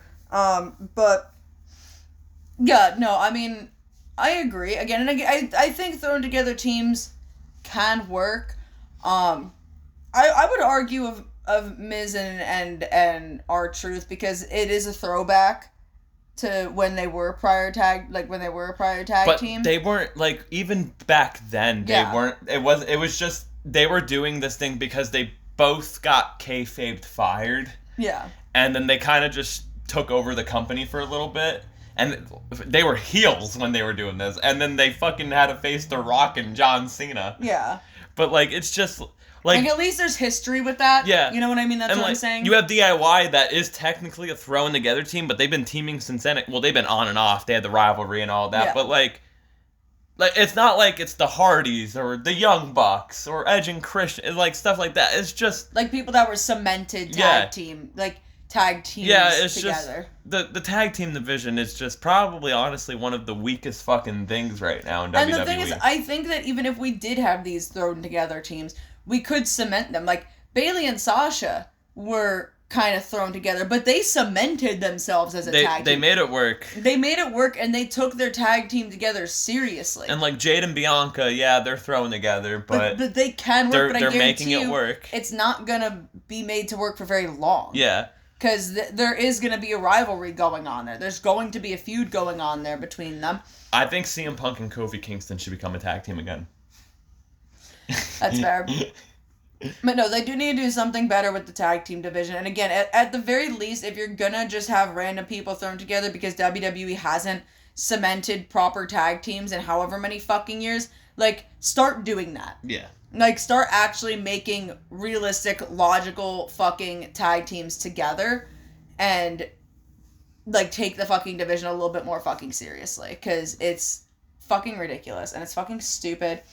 And, like, I don't know. I don't know. I don't fucking know. It pisses me off. I'm just mad that the Kabuki Warriors lost their belts. They're a legitimate tag team! The women's tag belts have been a mess since, like, day one, to be honest with you. That has not been booked at its strongest. There's been bright points, but it's just... Yeah, I'll say the brightest point was Bayley and Sasha basically, like, holding them fucking hostage. And, like, I remember when I first started watching wrestling again and they were the tag champions and they had, like, all the fucking women's belts and they won the women's belts, too. And it was really good, and, like, I hated them so much. Like, I hated them, because I was like, they're fucking terrible. Remember when Sasha Banks was good? Now she's just... They were just, like, so insufferable together, and then after they weren't together anymore, I was like, damn, I fucking miss them. I miss them together, because they worked really fucking well together. I know we mentioned this on the podcast before.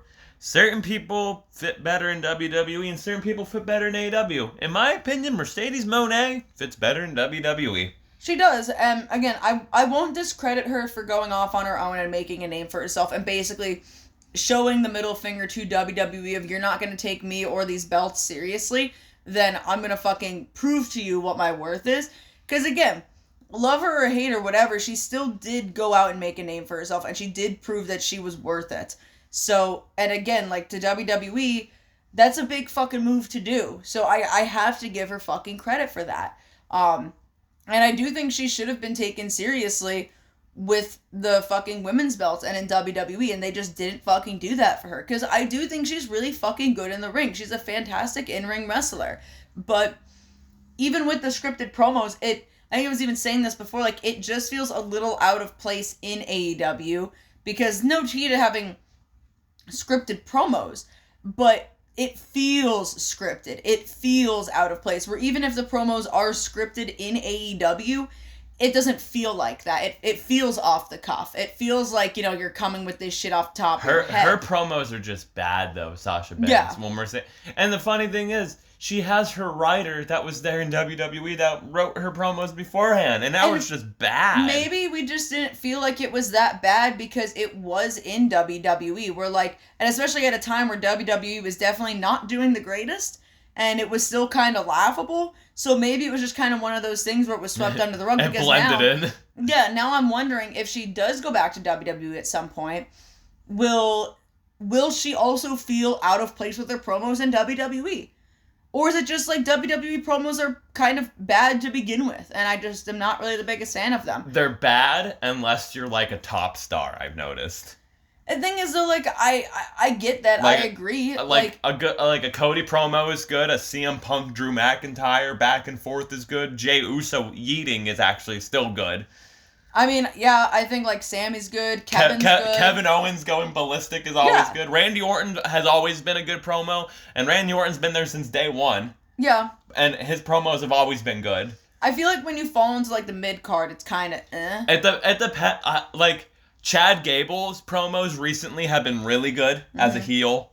I'll give him that. But as a babyface, they were, like, It was kind of, it was like, I get what you're trying to do because you're just goofy guy, but... Because I feel like the WWE babyface promos are so over the top, like... Unless you're Cody. He's over the top! He's over the top, but his are good at least. It feels like, She's fucking crazy. Now your coworker's just texting you more stuff. I think he's just kind of complaining about work to you. Oh, but... I feel like the babyface promos are the very classic, as you to be expected babyface promos of, like, cliche, cheesy type of thing, where, like, it just doesn't feel as authentic as it should be. And again, that's kind of more so along the lines with the mid-card. I do feel like sometimes with the main, like the main event talent, like it can come off that way.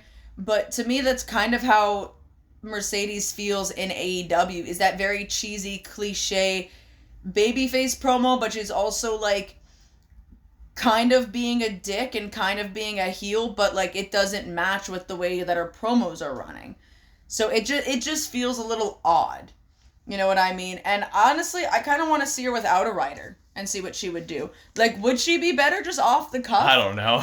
Like, or does she feel like she has to keep this, like, because she has it already pre-written, she has to say it in a certain type of connotation.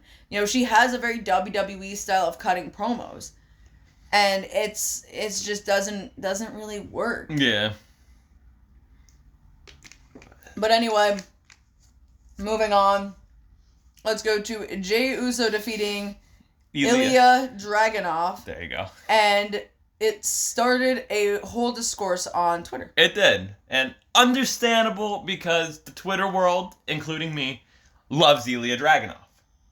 The Twitter world also loves Jey Uso, but the Twitter world also doesn't like Jey Uso. So, King of the Ring match ended up being Jey Uso versus Ilya Dragunov. Gunther won earlier in the night, and if you're a smart mark, and you watched NXT UK or just NXT, you know the bangers. And listen, you've seen Gunther versus Ilya Dragunov before, and you know the bangers. Everyone wanted to see the banger on free television. And that kind of falls into a line here. I get where everyone's coming from of being mad and whatnot. But, look. They're not going to have Ilya Dragunov, who just got called up, lose to Jey Uso, who we witnessed in person how over he is. Mm-hmm. And that's why Jey Uso is extremely over. The reason why people are mad is because, well, it goes back to, I think, what I said last week or the Backlash review episode, where, yes, Jey Uso does do a lot of hot dogging. Mm-hmm. That is a big problem he does. We witnessed that live as well. Mm-hmm. Yes, it was a dark match. It was him versus Gunther. So we're able to get away with it on dark matches. Yeah, you can get away with it, and they were definitely just testing things out for this match that they're going to have tonight as we're recording this. We're recording this on a Monday, and they're having their match tonight. But it was definitely... They're not going to have a guy who just got called up lose to technically one of the main guys right now. Jey Uso is... What? You said lose to. Oh, yeah, win. Jey Uso is a main guy right now. And they're not... Triple H is not going to give away Gunther versus Ilya Dragunov on free television. No. That is for a pay-per-view. That's going to happen. I think we are getting Jey Uso versus Tama Tonga in the finals, though. I think Jey Uso is going to beat Gunther tonight. And that's insane. That is insane, yes. This is WWE we're talking about, though. And I think we're going to get Jey Uso. I'm in a fantasy book. Just hear me out. Because it's also Saudi Arabia that this will be happening. And crazy things happen in Saudi Arabia. Jey Uso beats Gunther. Tama Tonga is going to beat Randy Orton. It's going to be Jey Uso versus Tama Tonga in the King of the Ring finals. And Jacob Fatu is going to debut. And Tama Tonga is going to be the King of the Ring. That's so stupid. Right? That's so stupid. As long as we get Jacob Fatu, fine by me. I've come to the conclusion that Jacob Fatu is not showing up in WWE. No, he has to. I feel like he's not going to. Like, I've just come to the conclusion now. We've been saying it for way too fucking long. It's like what was it? Veer's coming? That's what I feel like we're at now. It's like, well, Jacob Veer's not Fatu coming anymore. They released his ass, too. Yeah, like... But what do you think of Jey Uso beating... Like, do you get where I'm coming from? But do you also get where the Twitter people are coming from here? I get where the Twitter people are coming from, but I think they're fucking stupid. Yeah. Because, like... Yeah, I get that everyone wants to see this match, and yeah, the match is gonna happen. They've already been teasing it, you know? It's gonna be a fucking thing. But yeah, Triple H isn't fucking stupid. He's not just gonna give it away for free. Yeah. You know what I mean? Like, even though I don't necessarily think there's a bad thing in giving away, like, banger matches on free television, because it will draw more people... into watching the show, my cat just jumped into the door. Like, dead ass just jumped into the door's open, so it's not like he just smacked against it and fell. But he just, like, rammed himself into it. Like, our bed's a decent way away from the door. I want to say at least a yard. And the funny thing is, he tried timing it. He tried. He hesitated for a second, was like, no, I gotta time it. And then he jumped and hit the door. Your cat's an idiot. He's not the sharpest tool in the shed. Tell them about the time he ran into the wall. Yeah, so, okay. We're switching gears here. So the one time, I used to have a futon, which I guess doesn't really matter, like, what type of bed I have, but I used to have a futon, and, it was open, and it was up against the wall, because that was just the way that I had my bed. And my cat, you know, he likes to jump because he's a cat. And he's normally good with this. Like, he's pretty good with this. We're like, he's on the one edge of the futon, and he wanted to jump over because I had sleep next to the wall. He wanted to come over to where I was. So he wanted to jump over to where I was and then go under the blankets with me. And I guess it was late at night. It was probably like 2 or 3 o'clock in the morning. I was dead asleep. Yeah, I was up because I was watching YouTube. And he, I guess, miscalculated because it was dark. I don't know, but he miscalculated his jump from the one edge of the bed, and just full on face hit the wall, fell down, and there was like a slight gap between the mattress and the wall where like the frame was, and like slid in between the mattress, and like freaked out and like jumped up and then just ran off the bed. And Dylan was like, it made a loud thud because my cat's about 20 pounds, mind you. He's fucking huge. He's fat. And it woke Dylan up and he was like, what the hell was that? And I was like, the cat ran into the wall. Like, he jumped head first into the fucking wall because he miscalculated his jump. He was fine. Oh yeah, he was fine. He was okay. Like, he's just dumb. He's just stupid. But like probably like 10 minutes later, he came back over, and instead of jumping over, he just walked around to my side of the bed to get under the blankets, but he was fine. All right, let's get the show back on track. Yeah. Well, you're the one who changed the topic. Well, your cat jumped into the door. But yeah, I don't think giving away, like, banger matches on free television is necessarily a bad thing, because, again, it'll make more people will want to watch the product. So, I don't necessarily think that it's a bad thing, but it also kind of has to be something that's not, like, a big storyline in the process. You know what I mean? I think he wants... knowing Triple H, his tail's poofed up.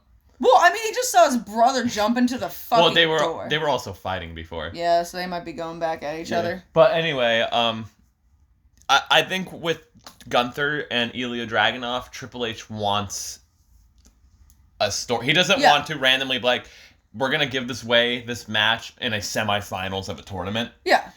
He wants a story. Like, they did do, like, a little bit of a tease, like, backstage before his match. Like, Gunther, like, was walking backstage and he ran into Ilya, and they kind of just had, like, a stare down.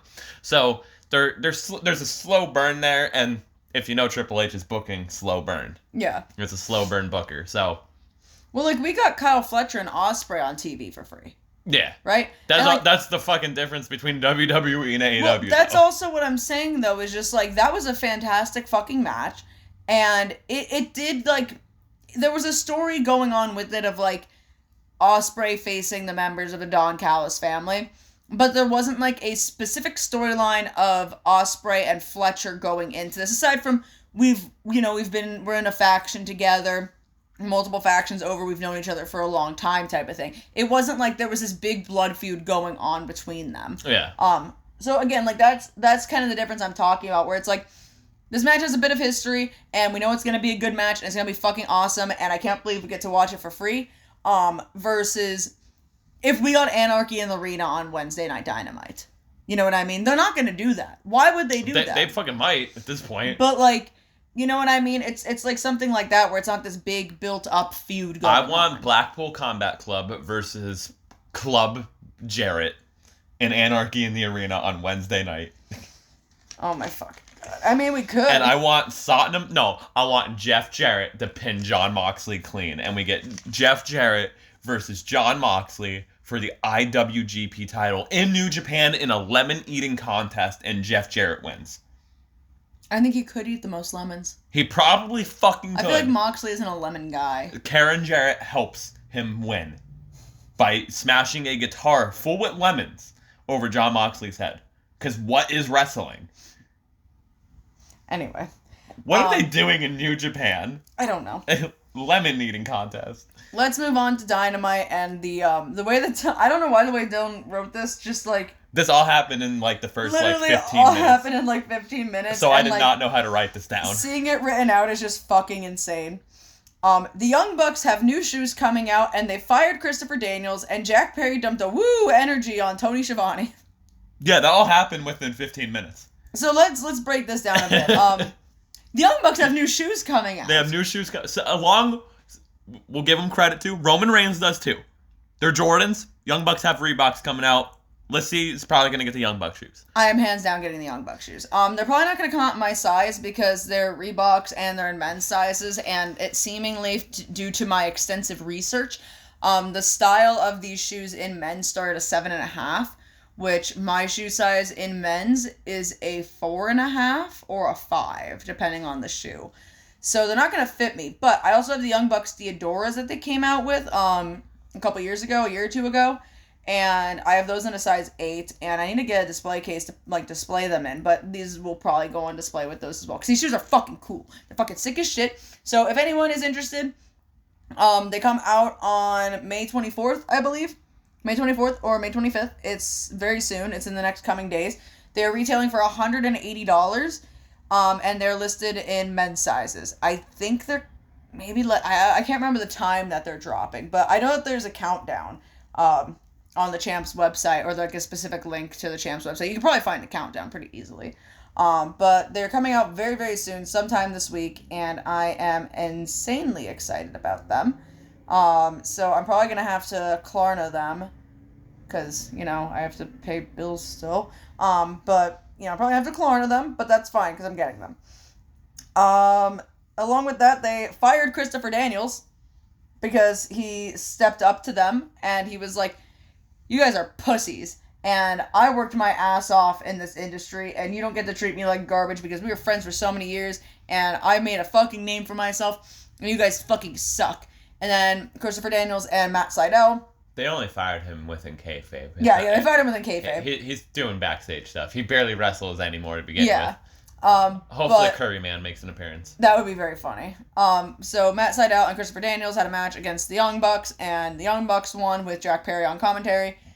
And after that happened, they fired Christopher Daniels in kayfabe. Jack Perry again was on commentary the entire time for this, and you know they were like, "Oh, we're gonna have to fire you, but that's okay because we're gonna give you 30 days pay and this, that, and the other thing." And Jack Perry was like, "Amazing." Incredible. And gave him like a clap and like, you know, whatever. Funny. And then he was like shoving the elite sign in Tony Schiavone's face during the match.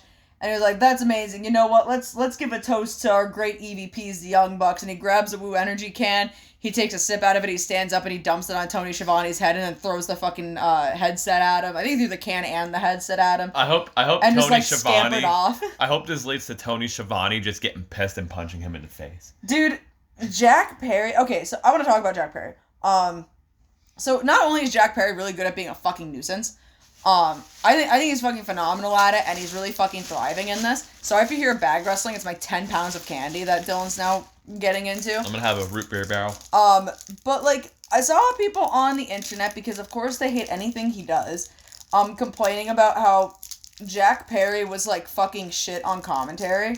And here's the thing, right? He definitely was not the best during the match. I will say that. You know, he wasn't as, like, incisive as everybody else was that's been on commentary. He wasn't talking a whole hell of a lot type of thing. And I get that. But I am more so, like, first of all, when they panned over to him and he was, like, fucking being a little nuisance to Tony Schiavone, that did a lot for the fucking product. That did a lot for his fucking character. Also, I think it's really important that Jack Perry does get into these roles of, like, kind of being into a position where he needs to talk.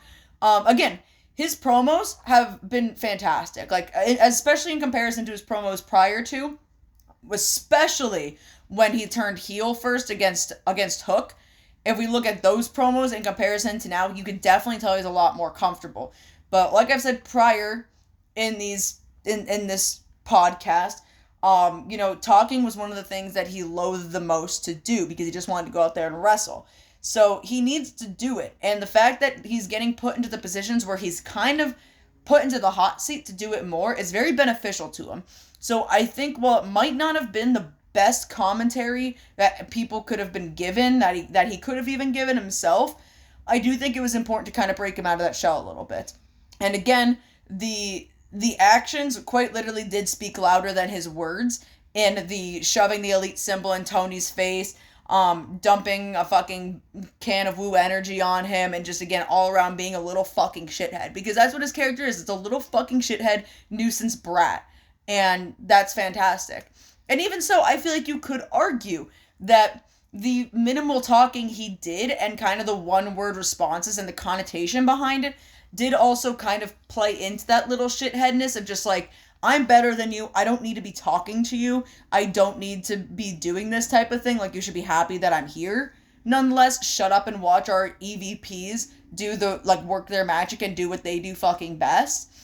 Like, I feel like you could even argue that of saying, like, he doesn't need to say a lot because that's kind of his character a bit, as he says the important things. So, I mean, again, I don't disagree with the fact that it wasn't the best, but I think people really dunking on him over it is just people who genuinely do not like him and don't want to see him succeed. Because, again, he's got to get in the habit of talking more. He's been doing that, and this is just kind of steps in the direction to kind of help him feel more comfortable and confident with that type of thing. So I think at the end of the day, it was beneficial to him, and people that want to complain about it are fucking stupid. What did you think about all this, Dylan? It was a lot within 15 minutes. Okay, let's start back from the top. What do you think of the new shoes? Sure. I'm not a shoe head, so. But do you think that they look cool? I honestly forget what they look like, to be honest with you. Here, we'll get my live reaction here. They're predominantly black. The last ones were white, and they had some patterns. These are black with patterns. Young Bucks Reebok. I forget what they look like, so you get my live. I'm not a sneakerhead, and you know this. I wear fucking Hey Dudes. So that's what they look like? I like the smiley face. The smiley face on the bottom's really fucking cool. The black's cool. They're high tops? They look like mids. Okay. They look like they're more like high top or mid. Okay. It's kind of tough to tell without seeing them in person. They're not horrible. Out of, like, if I had to give a star ranking out of 5 stars, 3.5. Well, you remember what the Diodoras look like? Yeah. Yeah. So, I think the Diodoras look way better in my opinion. I do like the Diodoras a bit better, but I like the bottom, like the smiley face on the bottom here a lot. And then because they're like one of those pump shoes that I guess is supposed to be for like athletic to kind of help keep them on. I was gonna say I like the pump aspect of them. It says Super Kick Party, pump to kick. I do like the pump aspect of them because it's like those old school shoes. There's the back of them. Let's say Young Bucks on the back. I like the color.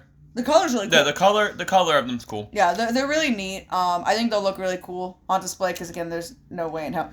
$14. I'm just not a sneakerhead or like a Reebok guy. Actually, since we're here, let me just kind of re-update and go to the website. Oh, May 27th. I was very wrong with this. Okay, ignore everything I said earlier. It was May 27th. So that's next week. Next week, they drop in 6 days, 16 hours, and 17 minutes, and 42 seconds, 41 seconds, 40 seconds, as of me speaking right now.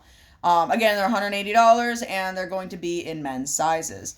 They're really cool, though. I like them a lot. I don't know how to work your phone. But... Okay, so what do you think about them firing Christopher Daniels in kayfabe? I mean, it fits the gimmick that they're doing. Yeah. They're just kind of doing whatever they want because they're running the place. Tony in kayfabe isn't there, and they're the EVPs. So, yeah. And if Christopher Daniels is more so just gonna take the backstage role and like stop wrestling for the most part, it's kind of a smart way of doing it. Well, yeah, Christopher Daniels is more so at the end. It's kind of like what you said about AJ Styles. The end of his career is more so right there than the beginning of his career. So yeah. And then finally, Jack. on commentary and dumping the He's gonna pay for drink. his sins. You think so? He's gonna pay. That had to suck getting that It shit. was probably all sticky. Yeah. I don't know what, like, Jim Cornette and Brian last read the ingredients of Woo Energy. Man, that had to suck getting that shit dumped on you. I want to know if it was planned or not. Can you imagine if it wasn't fucking planned and Jack was like, this is the funniest thing I can do possibly I just right hope now. Tony Schiavone beats the fuck out of him one day. He's like, fuck this. I hope he just kind of fucking kicks him or something. But, no, what do you think about Jack on commentary?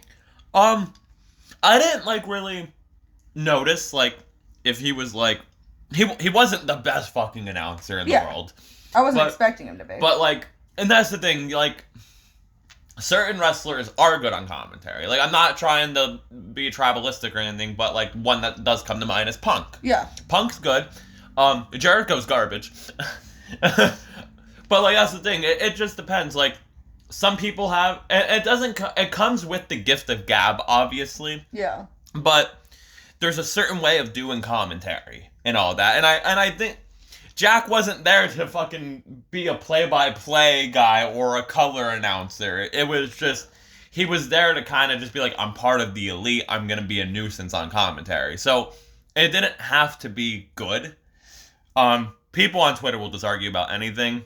And I can't believe I'm coming to the defense of Jack Perry, but I am.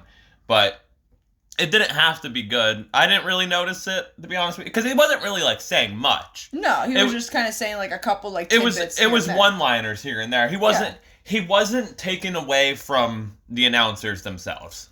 It's kind of, I guess, the best way to put it. Yeah. So. But that's also not, like, his gimmick overly. I mean, has he been kind of the front-runner promo guy for the Elite right now? Not really. I think Matt is. Matt definitely still is. But I think that Jack is kind of, like, second in command with it, because Okada doesn't say too much. He says what he needs to say, and that's it. And no offense. Nick never talks. No offense, if they're gonna have someone on the Elite on commentary when both Young Bucks are wrestling, it's gonna be Jack. It's not gonna be Okada because, no offense, Okada is Japanese. A little bit of a language barrier. Yeah, language barrier, and he doesn't talk much. Like when he cuts promos, he just calls Dax Harwood a bitch. But but when like Jack cuts his promos, he's very like to the point of it. Like, he's not going around and doing this, that, and the other thing and making it super, like, spiced up or anything. It is, like, for example, like, him against, like, Eddie Kingston, where he was like, you know, surprise, surprise, Eddie, bet you didn't imagine to see us here. We're gonna take everything from you. You're gonna keep repaying your debts over and over and over again until we believe that you fully paid it. Like, we all have to sacrifice. You're making your sacrifice right now. Like, that is his whole thing of, like, this is to the fucking point, and I'm fucking looking dead into your goddamn eyes while saying this.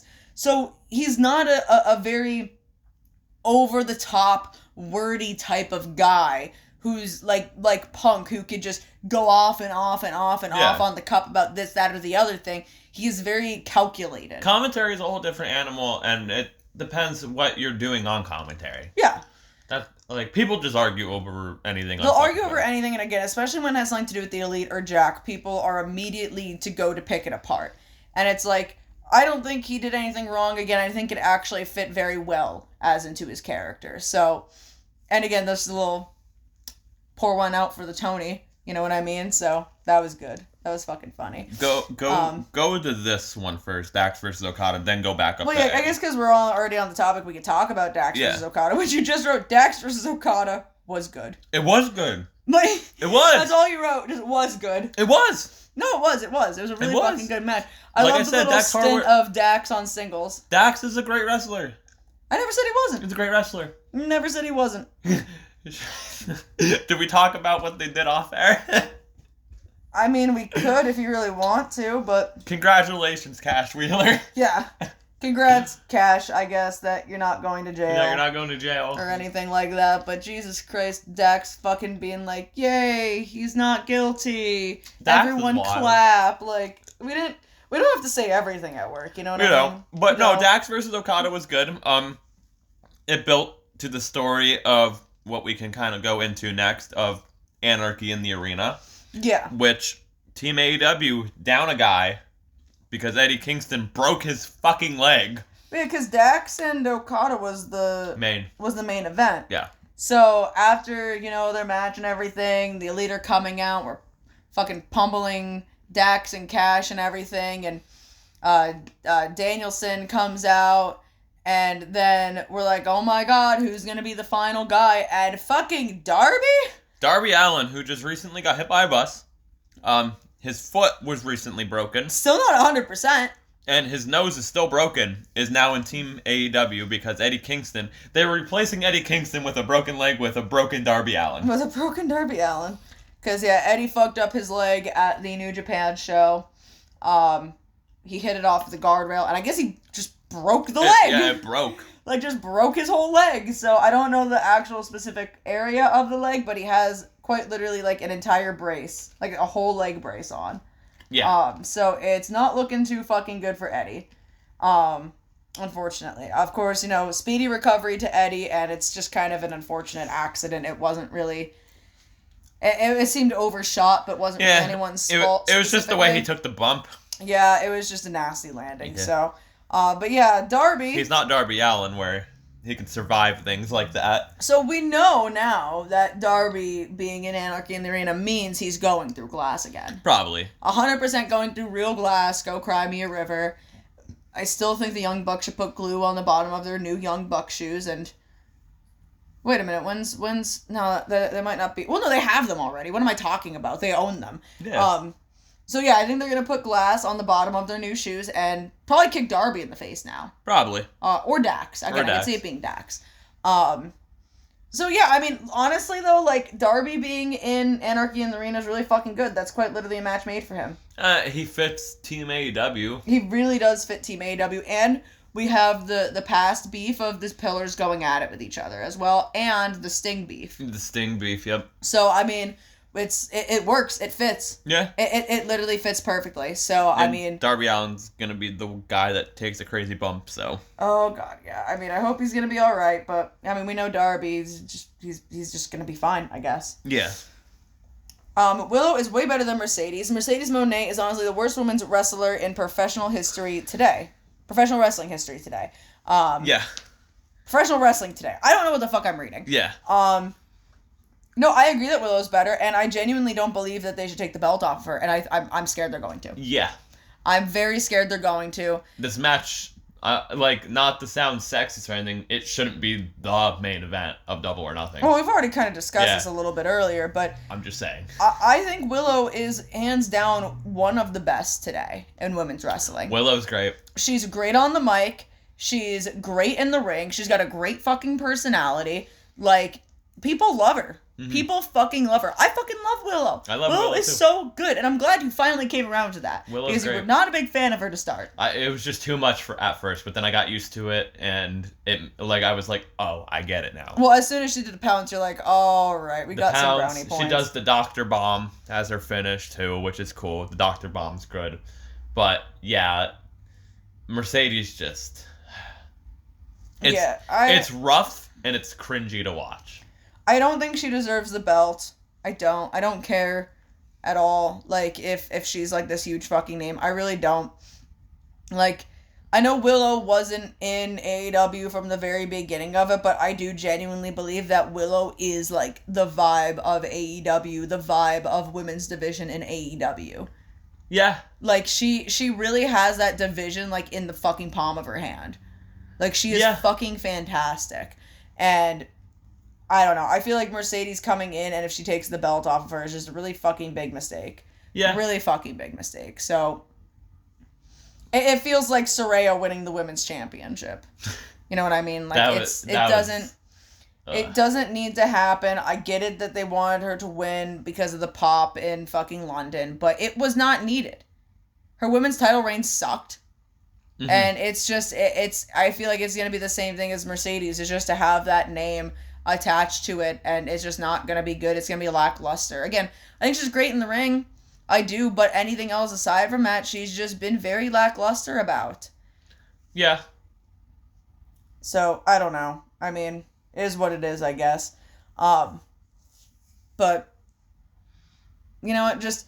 If Deeb doesn't win the women's championship, I hope that if Willow does lose the TBS championship, she's, in line to win the women's championship. I don't think Deep's winning the title either. I don't think she's gonna win it either. I for some reason, I really have this feeling that Jamie's coming back, and it's gonna be Jamie and Tony. What is this Double or Nothing card? I know that they're probably gonna announce like 6 more fucking matches because AEW needs to have like 20 fucking matches on their fucking pay-per-views. Because Jamie Hayter's been gone for a while, and I mean I don't want to discredit anything of injury or whatnot. That's been a big topic on Twitter today of like, where the fuck has Jamie Hayter been? I mean, I don't know how severe her injury was, you know what I mean? Yeah. Like, it's been a long fucking time.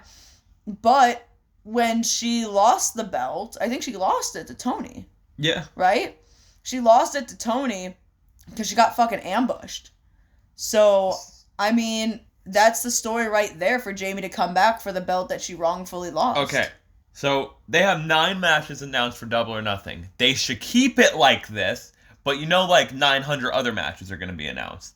Because we still have 0 Hour, and they're probably going to have to add one more fucking ridiculous match to this. But 9 matches, they could take away fucking 2 of these matches, and I'll tell you those 2 in a minute when we get to them.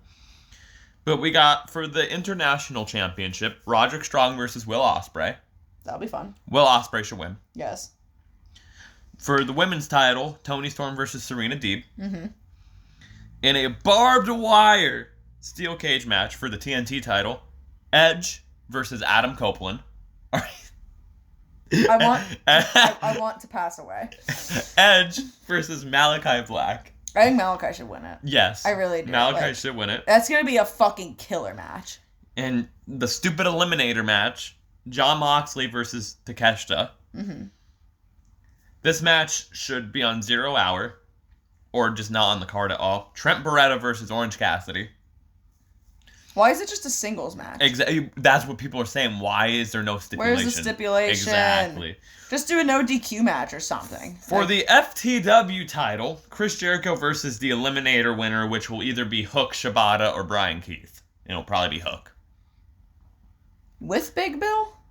He's with the Learning Tree. I am the Learning Tree. Oh, because he's gonna be like coming out with him, like, but he's not in the match. Yeah, okay. Never mind. I was like, what? That was just a weird fucking. Continue. For the TBS title, the triple main event, Willow versus Mercedes Moné. Then the Anarchy in the Arena match of the Elite versus Team AEW, and then for the AEW World Championship, Swerve versus Christian Cage. Which will be fun. I think that'll be a fun match. That's the card for Double or Nothing, and there's probably going to be 9 more matches announced. It's going to be hard to follow up that main event with like Anarchy in the Arena and then going into a regular singles match. That's going to be hard. But whatever, I guess. Anyway, moving on to the couple things in SmackDown that we're talking about. Tiffany versus Bianca cooked. Oh, they cooked. I have no idea about anything that happened on SmackDown. I think you were in the hot tub around this time. Probably. And I just oh no, you were playing games with my sister and her friend or whatever, and we were watching the Phillies game. But I just peeked at my phone and put on Hulu quick because I was like, oh, it's 8 o'clock. I'm just gonna see what they open with, and it was Tiffany versus Bianca, and my God, I smudged my eyebrows all over my hands. They cooked. They had a barn burner of a match on SmackDown. They cooked. Bianca picked up the win. It's going to be Bianca and Nia Jax, I believe, because Jade and Nia Jax had a match and Jade got disqualified. Yeah. But we're talking about Tiffy time and Bianca. It was not Tiffy time. It was Bianca. But it was a good match. It was a great match. Kind of what I expected from both of them. Yeah. And it was really fucking good. They did some really cool spots. Tiffany bumped her ass off. Bianca bumped her ass off. And the finish was cool. It was a TKO right off the top rope. It was dope. Hell yeah. And Cody versus Logan Paul will only be for the WWE Championship. Yes. I don't know much about this. I just saw that they had a contract signing. Logan Paul had one of his lawyers there. And it's not going to be for both belts. It's just going to be for the WWE title. Which I want to know what the fuck was going on. Like, was it supposed to just be that the whole time and Cody just, like... I think it was Cody just being Cody. And just kind of, like, fucked everything up? Yeah. But, I mean, I guess that makes more sense. I mean, Logan Paul's gonna lose now, so at least Logan they Paul's won't. gonna lose. At least they won't have to. Because everyone's fear was, well, what are they gonna do with the U.S. title? Because like, why put 2 belts on Cody? Because he's Mr. America. Right. I think they should have just done He's that. the America guy. That makes the most sense. I think they should have just done that. But then someone would have to beat Cody for that belt. And then there's the argument. And not the World Championship belt. Like, why would you do that? Yeah, and there's the argument of like, well, you just beat him for the U.S. title. He should get a world title match now. Yeah, so it's just kind of like, I don't get it. Unless they were just going to, whatever reason, unify them. That would be stupid. The Intercontinental belt's being booked better than the U.S. belt. Well, good. I don't want to see Logan Paul. But I told my dad about all the shit Logan Paul did today. Did you? What was his reaction to that? Well, because I don't remember how the fuck we got onto the topic. Oh, we were talking about tipping. And like how in different countries it's like considered rude to tip. Or how tipping isn't like a thing. Yeah, because I was talking about how I believe, and correct me if I'm wrong, I believe in Japan it's considered really rude to tip. Really? Because most countries pay their workers accordingly to where they don't need tips. Because they actually get paid a livable wage. But we were just talking about, like, you know, that, and then we ended up talking about, like, cultural differences and everything. And I just kind of segued into how, like, you know, private and respectful and polite, like the Japanese, like, people are, like, how their culture is and everything. And I started talking about how fucked up it is that there's some places in Japan that are no longer allowed to be visited by tourists because so many Americanized fucking YouTubers come over and decide to just fuck shit up. And I was like, mainly, I think this started with Logan Paul. And it pisses me off about, you know, all the shit he's done. And now he's like fucking on WWE TV. Like, no one gives two shits. I had to tell him everything. And he was just like, that's fucking unbelievable. Like, are you serious? He's like, doesn't YouTube, like, monitor these things? Like, how did this get allowed to be uploaded? I was like, well, it got taken down. Well, this was also before YouTube really started cracking down on shit. It was before like, that, but... Yeah. That kind of, like, started, like, the whole trend of, like, YouTube really cracking down on shit. But, yeah, I was like, it did get taken down. But... It's still taken down to this day and everything like that? The video... I don't know if the video's back up and they just removed that part. Or the initial original footage is gone. Does Logan Paul still post on his YouTube? I don't know, go check. I doubt it. I fucking doubt it. He's probably not allowed to. Like, is he still a regular YouTuber? I know he has, like, his podcast now and all of that. I doubt that he fucking still posts. Logan Paul. When was his last upload? 4 weeks ago, I'm going to be a dad. But then 4 months ago. 4 months ago. 5 months ago, I'm a WWE champion. It's mostly what he's just doing now. Like, it's very, like, in and out of stuff. Yeah, it's just in and out, but it's not what he used to do. No. It's just more so, like, his daily life of, like, either his boxing or WWE stuff or just him fucking around with KSI. Yeah, so, I mean, not as much as usual, but as he used to, but... Yeah, I know. I told my dad about all that shit, and he was like, Jesus fucking Christ. I was like, yeah, and now, like, it's ruined for a lot of people that want to go visit because, you know, like, if you wanted to go to these, like, culturally significant places, you're not allowed to anymore. And, like, again, Logan Paul kind of just started this, like, disrespect trend in fucking Japan where, like, there was a video went around on fucking TikTok of this dude, in, I think it was in Japan, where there's women-only trains just for, like, safety, and this guy is filming this women's only train and was like, wow, guys, look, they have trains that are specifically only women's passengers are allowed, and then walks into this train and starts filming all of these women and is like, oh, yep, I'm just the women's train inspector making sure that there's only women in here. And it's like, dude, what the fuck is wrong with you? Like, the trains are specifically made for people like you. Like, because of people like you. It's just, it's gotten so bad. And it's fucking just terrible. Like, and not only just Logan Paul filming that, like, deceased person in the forest. He was also just blatantly fucking disrespectful in, like, public places. And, like, perpetuating stereotypes and shit. And, like, people just go over to Japan now and they're just like, oh, well... it's like the anime land, so it must be all anime like over here. And it's like, that's quite literally not it, but sure, pop off queen, I guess. And because of him, he started this trend of people being very disrespectful over there, and it pisses me off. Incredibly pisses me off. What are you looking up? I wanted to see... I was just looking up Logan Paul's, like, all that stuff, but I was also just seeing if the unalive forest was still, like, a thing. And oh, yeah, no, of course it's still a thing. The, Akigahara. Aokigahara?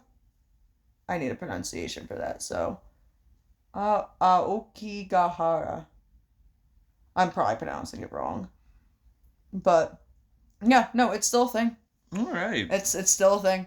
I mean, it's not really gonna go anywhere, unfortunately. It's just, I just, like, I never heard of it until the whole Logan Paul thing.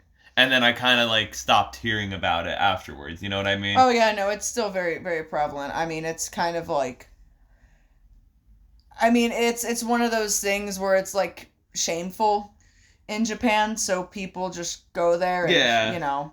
It's just crazy that, like, I'm trying to be respectful about this and everything. It's just crazy that it's a thing. Mm-hmm. Yeah, no, I mean, I'm sure there's been, like, measures trying to, you know, take precaution against it now. Yeah. But, yeah, no, it's just, I don't know. Like, I don't understand why he even thought, to begin with, to go there. And film. With the given name and film was a smart fucking idea. Yeah. Why he filmed what he filmed, sent it to the editors all looked over and was like, yeah, this is fine, and then published it and were like, yeah, this is fine, to a group of children, his children audience. Yeah, like, what was his audience? It was like preteens, right? Middle schoolers, middle schoolers and younger kids, because he was a Vine star. Yeah. Went over to YouTube and it was like young kids and preteens and shit. Can't believe we just went into like a Logan Paul discourse. I fucking hate Logan Paul. Like, I don't care. Like, sure, he's good in the ring. I won't discredit that. I won't discredit his athletic ability. Prime's pretty good. I enjoy a Prime drink. But he is a fucking terrible person. And I don't care. Like, him and Jake are both dumb as fuck. Like, I do not care. Like, I genuinely don't believe, because when this happened, I think he's older than me. He's 29.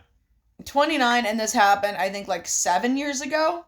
I was just reading his shit. Hold on. Let me go back. I think he was like 24, 25 when this happened. I'm 25 now.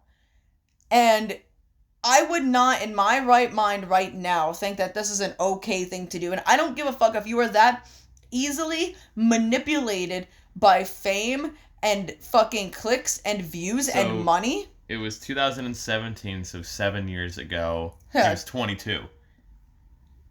No, if he was... He's 29 now. That was 7 years ago. Oh, so 22. Okay, I went backwards with it. I'm sorry. He's 22. I'm 23. But when I was 22, nonetheless, still, I would have never... If you are that easily manipulated by money and fucking fame, like, fuck you, dog. I'm not gonna... One, if I'm going to Japan... I'm going to the fucking Tokyo Dome. And that part in Japan where you can feed the deer. Nada. Yeah. Nada, Japan. I'm not going to no unalive forest for shits and giggles. Yeah. You shouldn't. You shouldn't. You shouldn't go there. Yeah. That's the thing. Because people go there to pass. That is what happens. That is the forest. That is what it's... That is the unfortunately what it's there for. That's the whole point of it, unfortunately. And, like... Again, like, he was just being so fucking disrespectful to, like, the culture and the people there to begin with, aside from even just that. And it's just like, dude, I was even saying to my dad, I was like, if I were to go to another country, even if it wasn't Japan, but if I was to go to another country, I would want to know, like, genuinely, how do the people in this culture, how do they act, what is important to them, and learn about that before I go, so I don't be rude and disrespectful and a shitty fucking foreigner. I always say to Lissy, I'm like, if we ever go to Japan... I just need to learn the words, where is the Tokyo Dome? So I can ask someone, where's the Tokyo Dome? Because I'm going to the Tokyo Dome. Again, I think, I don't know what Tokyo Dome in Japanese is, because Tokyo is Tokyo, but I don't know what dome is. But I think it is just, Tokyo Dome wa doko desu ka? Because Tokyo Deska means where is it? And I would learn it and be like, where is it? Where's this Tokyo Dome? Because So, I want like, to go to the Tokyo Dome. Like that end part will always stay the same of Tokyo Deska is where is it? Or I'm just going to wear my New Japan Pro Wrestling hoodie that has the lion head on it and be like, where is it? Because they would know what the lion head looks like. Just point Tokyo Deska. Where's the set? Like, and and the thing is, like, you can get around Japan without speaking Japanese. You can. Yeah. There are people there that speak English and whatnot. And there are a lot of things that are kind of, like, translated over and whatnot. But, you should at least know some basics going there. Yeah. But nonetheless, like, if I were to go, like, I know that politeness is very important in Japan. Like, giving people their privacy and their space is very fucking important in Japan. So, like, don't go and be a fucking dick. Exactly. Like, I think that says for anywhere. But, like, just in general, like, especially when it is so fucking important to a culture, like, what the fuck is wrong with you? I could never. I do not care how much money somebody is paying me.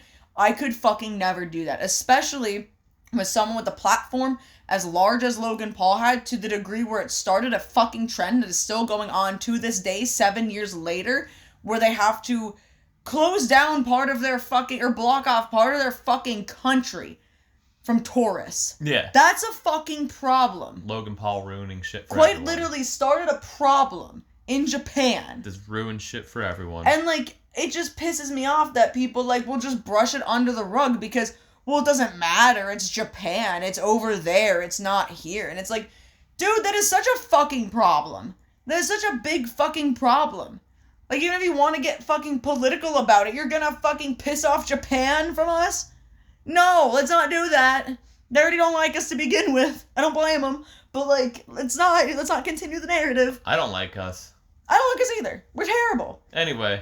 I don't blame any fucking country for not liking us. We're the fucking worst. Anyway, let's get into Lyssie's Wrestler of the Week. That's right. Lyssie, who is your Wrestler of the Week? Well, my Wrestler of the Week is someone who's pretty hardcore, but also pretty hardcore into Santa Claus. And I'm talking about the one, the only, Mick Foley. Bang, bang. Bang, bang.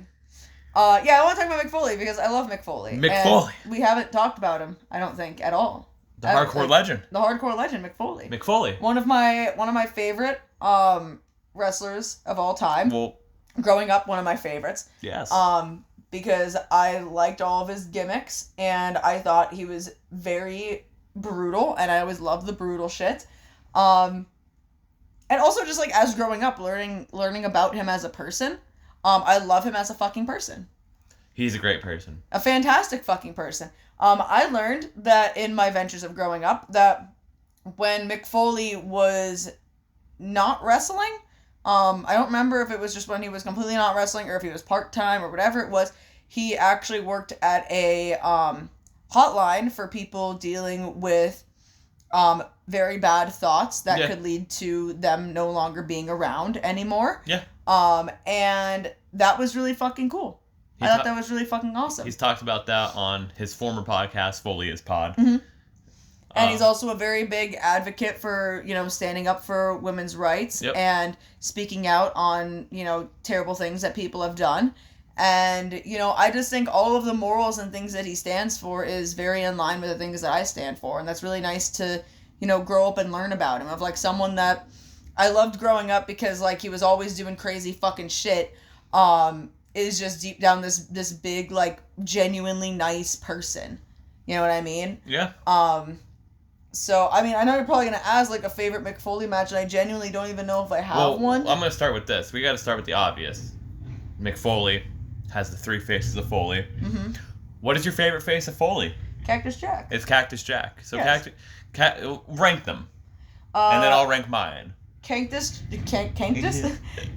Jack, Mankind, and Dude Love. Okay. And then mine would be Dude Love, Cactus Jack, Mankind. Mm-hmm. I love Dude Love, don't get me wrong, but I really love the Mankind gimmick I love. that he ran with. I Like, love the all way of he them. cut the promos with it was so fucking good. I love all of them. It's hard to rank them. The reason why I like Dude Love is because it is just so different and it's funny. I also love that he got to do Dude Love because that's what he was doing when he was like a kid. That was his backyard wrestling gimmick. His backyard wrestling gimmick, and he finally got to like bring it into like the big screen and everything. So, you know, I think that was really fucking cool for him. No, I genuinely don't think I have a favorite Mick Foley match like to pin down to a T. Cause like genuinely like everything he's fucking done, like I love it. Like I love anything that he's a part of, whether it was something over in Japan or WWE or ECW or whatever, like, you know what I mean? Like he was just always so fucking good. One of my favorites is him versus Edge from Mania 22. Yeah. When Edge went through the flaming table. Yeah. I also enjoyed, it was him, Edge, and Lita versus Tommy Dreamer, Terry Funk, and Beulah from ECW One Night Stand 06. That was a good one. Him versus Terry Funk, of course, in Japan. Tournament of Death stuff was great. Yeah. Or the King of the Death match. It wasn't Tournament of Death. It was King of the Death match. Him versus Sabu in ECW was always a fun one. I also loved the Rock and Sock connection when he was Mankind with the Rock. He brought out all the Rock's, your life. Like, he brought back all, like, the Rock's people and everything, and that whole segment was fucking great. Of course, when he beats the Rock for the title. Mm-hmm. Cactus Jack versus Randy Orton from Backlash 04 is a good one. Mick Foley is great. It might not be the prettiest, but man, it's fucking great to watch. I just saw on TikTok the other day, him versus Undertaker getting thrown off the cell, of course. It was a snippet of like a promo between like him and Punk when he was like, "You want to like talk about facts and numbers and everything, Punk? Let me run a number by you. 29. That's how many days I held the WWE Championship, like in my reigns and everything." But the people don't remember that. They don't care about that because what they care about are the moments. Mm-hmm. And I was like, God fucking like the thing is like that was during Punk's record breaking reign when he held it for like 400 days. And I love, like, again, I love all the matches Mick Foley has done. Anything he's fucking done. But apologies if you hear a motorcycle again.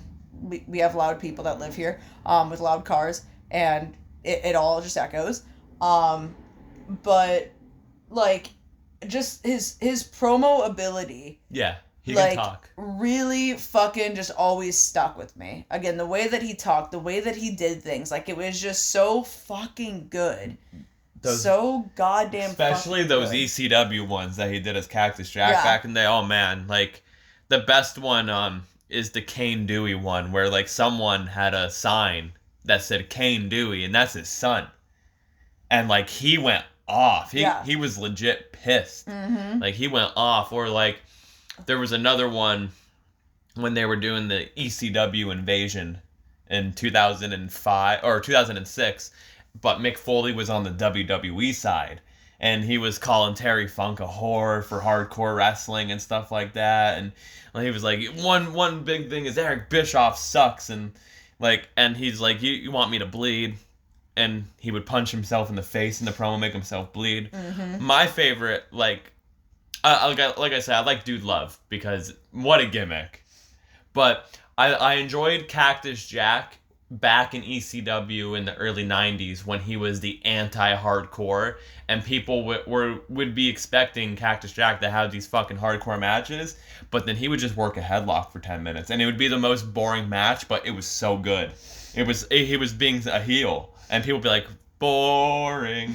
And he's just working a headlock. Yep. And Lissy can confirm this.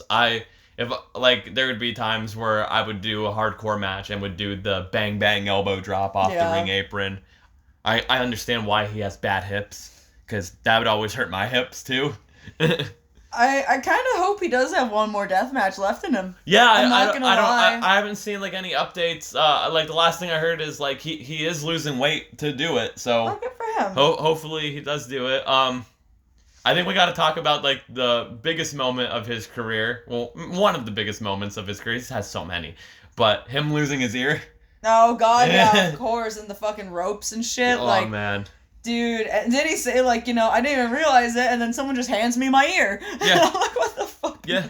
And there was a language barrier because they were in like Germany or something. Yeah, so, I had no idea what was going on. It's just crazy that he's pretty much like gone like a whole life without an ear. Yeah, no, seriously. It's fucking insane. I mean, we also have to talk about something that's important to us kind of locally in Pennsylvania. We'll get that in a second. Okay.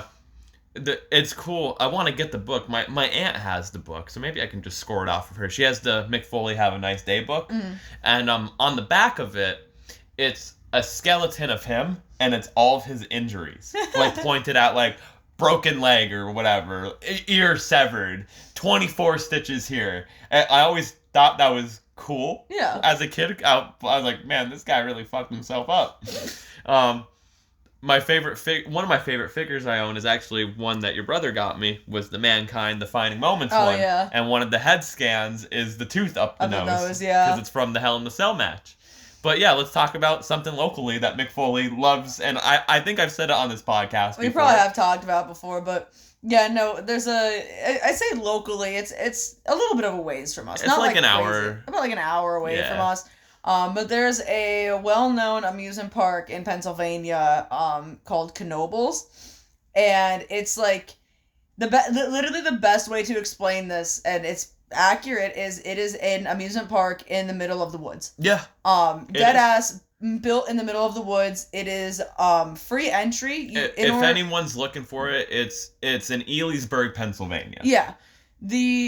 It's free entry to the park. You have to buy tickets to ride rides, or you can buy like a wristband, but you're literally able to just walk through the park and hang out. It's a fun, like, family-friendly amusement park. It's incredible. Yeah. It's fucking awesome.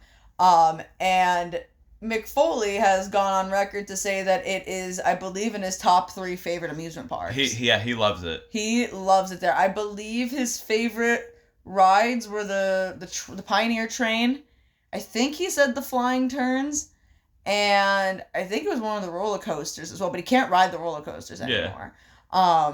But he from what I understand, he goes to Knoebels, like... And he likes it because there is a big Christmas shop there. There's a Christmas shop there, and a whole, like, North Pole section. Yeah, there's a pole that is the North Pole, and it's a frozen pole, and you can stick your tongue on it if you want. You can't. Oh, no, yeah, you it says not to. Oh, yeah, don't do it. Don't do it. But there's pictures of, like, you can go and touch it, and it's cold. Yeah. And I always joke with Lyssie, I'm sure I said it on this podcast, my goal is to run into Mick Foley at Knoebels. I don't want to bother him, though, but I would love to be like, Mick, it's great to see you. I just want a quick picture by the North Pole. And pretend that we're sticking our tongues to the North Pole, because I think it would be really funny. It would be. It would be a really good picture. But no, I believe he goes like once or twice every year. Yeah. He does go every year. So it is very, very possible that at some point in our life we could run into him. Every time he's there, if you follow Knoebels on social media, they post about it. Yeah, they post about it. But, and he's usually just there with his family, hanging out. Just hanging out. And again, that's the thing. Like, I wouldn't want to bother him too much, but I would want to show him my tattoo. Like, and I would just want a picture with him in the North Pole. I would want to show him my Mick Foley tattoo, just so I could be like, I have this, and I want you to see it. Maybe ride the train with him. Yeah, right. Like, that'd be fucking great. We end up in line, and next thing you know, Mick Foley walks up behind us. Be like, oh, fuck, yeah. Because you know he waves at the other train going by. Yes. And you know he yells through the tunnel. He yells in the tunnel. You know he does. Like, he's having the best time of his fucking life there. Knoebels has weird traditions. Yeah, I mean, if you're in Pennsylvania, and I somehow don't know about Knoebels, which I think is actually fucking insane, because it's fucking huge. Like, again, maybe it's just big where we're from because we're a little bit closer to it. And like as kids, I'm we've sure always gone. Yeah, like you've always gone probably as a kid. But if you're in Pennsylvania and you somehow haven't heard of Knoebels, or you're in New York or New Jersey, because we're not too far from there, so it's probably about 2 hours away. And they're which to us is like as far as Dorney. And they're usually open from the months of like the end of April, all summer. Like April, May, they're usually just open on the weekends. I think it's going to be and then full weeks pretty soon. Yeah, it's full weeks pretty soon, like once they start getting out of school and everything like that. All summers, like all week, and then they usually are open until Halloween. Well, when it gets into October, they're open only on the weekends. Yeah. But it's always cool to go around Halloween. They do like Halloween special stuff and whatnot. They have craft fairs there. Yeah, it's really fucking cool. It's a really, really cool amusement park. And again, even if like you're not a ride person, there's a shit ton of like food vendors and stuff there. Like there's a lot to still do even if you're not a ride person. Like even just going there for a couple hours and checking out all the cool food places and stuff. Like it's a really, really nice area. And if you like to swim, they have a pool. Pools. There's a big pool. There's a water park. Not a big water park, but like a little water park. And they have water rides. They have like the log ride and the flume. And they even have some water slides and stuff too. If you're a big history buff of like coal mines and stuff. Oh, it's my favorite ride. It's my favorite ride. There's a lot of history about the coal mines and everything. There's a coal mine ride. The mine ride, I think it's called the Black Diamond. Yeah. My favorite fucking ride at Knoebels, because it's like, it's not really a roller coaster, it's a track ride, but it's like, it's just so fucking cool. It is a fun The way that one. they set it up, it's so fucking cool. Oh, and the haunted house, too. If you're a fan of haunted houses, it's a really cool haunted house. Again, it's a track ride. Yeah, it's not a walkthrough, it's a track ride. And they recently updated it, too. They added new stuff to it. I was going to say, they usually update it, but they always keep one fucking thing. And I hate it. At the end, and you know it's coming. It's my least favorite part. It's a loud-ass truck horn. Yeah, it's terrible. But... yeah, no, it's a really fucking fun park. One of my favorite rides, because I just like the scenery of it, is the antique cars. Because you go under just one roller coaster as you're going. It's a wooden roller coaster, and you're pretty much going through like the whole back end of the park. And then the train takes you through like the deep woods. Yeah, which is really nifty, because cool. sometimes you'll see some animals there, because they have like little feeders out for like the squirrels and the deer and stuff, so like you get to see them sometimes. Obviously more so in the summer than you would in the fall, but you'll still see them. One of my favorite rides is the Cosmotron. Oh, the Cosmotron's fun. Which is, you go into this big dome, like, arena, and it's a big circle, music blasting, you go forward, and then you go backwards. It's fun. Yeah, I know. Knoebels is a really fucking fun time, and there's even, like, a lot of history on the park, too. Yeah. There's a whole area where there's history about the park. And it's an easily flooded area when it gets flooded, when it rains a lot. So if you heard about like the flood of 72 and stuff like that, they have markers of where it was. Where the water levels were. So that's kind of cool when you're walking by, you're like, damn, in 1972, I'm drowning right now. Yeah, no, it's fucking insane. But, yeah, no, big shout out to Knoebels. Big part of my childhood, big part of my life living in Pennsylvania. I'm hoping we go on another shop trip this year there, because that was a lot of fun. We went last year We need to at go. work. We do need to go. We need to go. But, yeah, no, Knoebels is fucking great. We went one year. I dressed up as Kenny Omega. Oh, yeah, because we went during Halloween. Yeah. I dressed up as Matt Jackson. That was, like, my first wrestler costume I did. Yeah. And I got major praise for it. From the Brandon Cutler, from the Lady Cutler, from the Young Bucks. So that was really cool. We'll have to find the picture of me, you, and Bryce. I have it on my phone, I know I still have it on the phone, but I could... Because Bryce came with us. Yeah, Bryce dressed up as himself. He dressed up as himself, as Bryce Van Pelt, the wrestler. He dressed himself as a wrestler, and... yeah, no, that was very fun. Yeah. But yeah, no, we definitely need to go again, because that was awesome.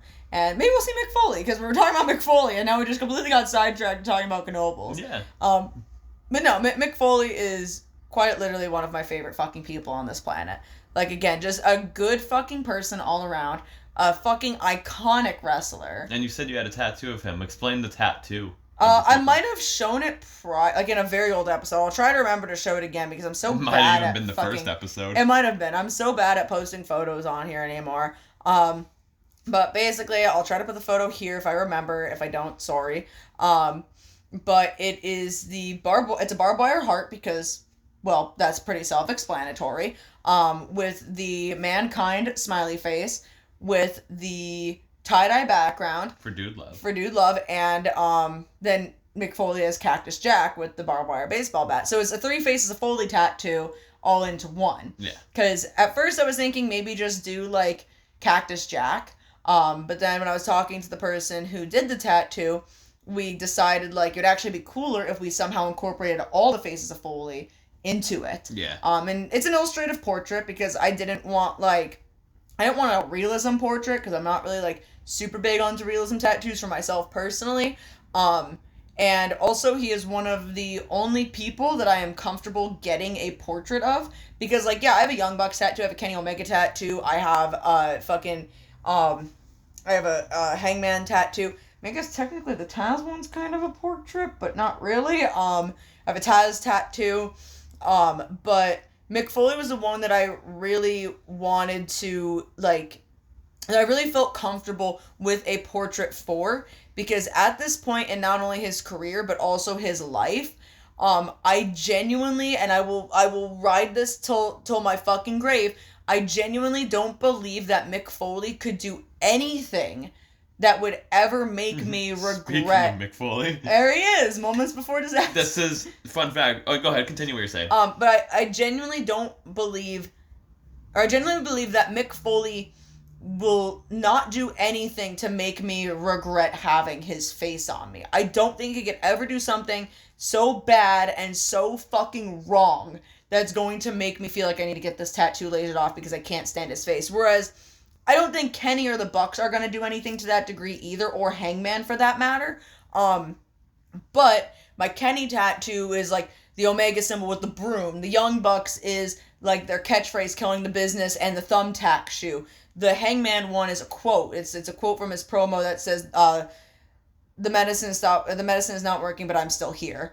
But, you know, like, at the end of the day, it's something that has to do with their career. It's not their face. It's not them. It's tied to their career. This is tied to the face, the person. So, and I feel very comfortable having that on me forever because I stand with everything that he stands with.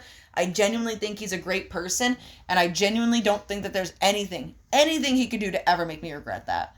Yeah, fun fact. I usually, like, at this point in the podcast, I'll just check in on Twitter quick just in case, like, breaking news or anything. And on Twitter, History of ECW, shout out to them, great page, shared a picture of Cactus Jack with a flaming chair saying moments before disaster. And that is from the infamous, if you can find it, it's not on Peacock, but it's on, you can probably find that on YouTube. It's from the infamous, one of the matches he had in ECW where he set a chair on fire and the ECW building, the ECW arena, caught on fire. Yeah.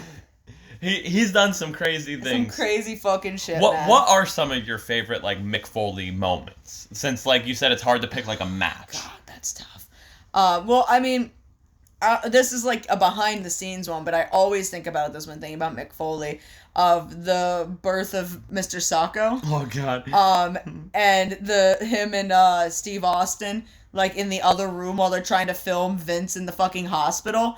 And he's just got the fucking sock on his hand, and him and Steve are giggling like fucking schoolgirls, and they're being too loud to the point where they have to come in and tell him to shut the fuck up. Also, I mean, the whole, you know, Vince in the fucking hospital and Mick Foley coming in. Whole segment. You enjoy Stone Cold hitting Vince McMahon with the bedpan. But also just the birth of Mr. Sacco, where he's, like, just under the bed, and he's like, Lyssie recreated that the one time when I had a broken foot. I'm literally Vince McMahon laying in bed miserable because I have a broken foot. Can't Brian do Zane anything. on the TV. Brian Zane's on the TV. I'm watching Wrestling with Regret, and then I have the Mick Foley DVD, like his documentary, and it came with Mr. Sacco. So Lyssie just comes in the bedroom with Mr. Sacco and recreates the whole segment as I'm laying in bed. I'm like, Jesus fuck. It's so stupid. It's got to be hands down, like, one of my favorite moments, but again, like, more so the behind the scenes, like, learning about that, I fucking love that shit. Yeah. The iconic fucking cross of barbed wire. Yeah. Oh my fucking god, dude. Three Faces of Foley in the Rumble. Yeah. Like, it just, like, it's... The Three Faces of Foley interview, too. Yeah, That the interview. Just, there's so many, like, fucking things that he was so good at doing. Yeah. And, like, just so many, like, iconic moments that have just strictly come from him. He's a creative genius. He's a creative fucking genius. And it's hard to pinpoint like every single goddamn thing he's ever fucking done. Him as Santa. Him as Santa, just in general. Yeah. In general, like, dude, I don't know. He's such a fucking cool dude. I miss his podcast, but he's constantly busy doing so. That's why he stopped doing the podcast. I miss his podcast, though. His podcast was always good and everything, and just hearing about his career and whatnot. But that's just me. Like, yeah. I love hearing about that stuff. But, like, Mick Foley's a great guy. I've always enjoyed Mick Foley, too. Yeah. And everything. So this was fun. It wasn't me being forced to talk about the Elite or something. Oh, come on. It's not that bad. This one was fun, but I think it's time we bid farewell. Yeah, because those 3 coffees are finally catching up with me now. Yeah? Yeah. See, last time I talked about how I had to piss like a racehorse. Now, I have to fucking shit like a brick house. Yeah, shit like a brick house. And then I'm probably going to shit after you. Well, we have 2 bathrooms, so... Yeah. Anyway, we're going to bid you adieu because I got to go make a poo.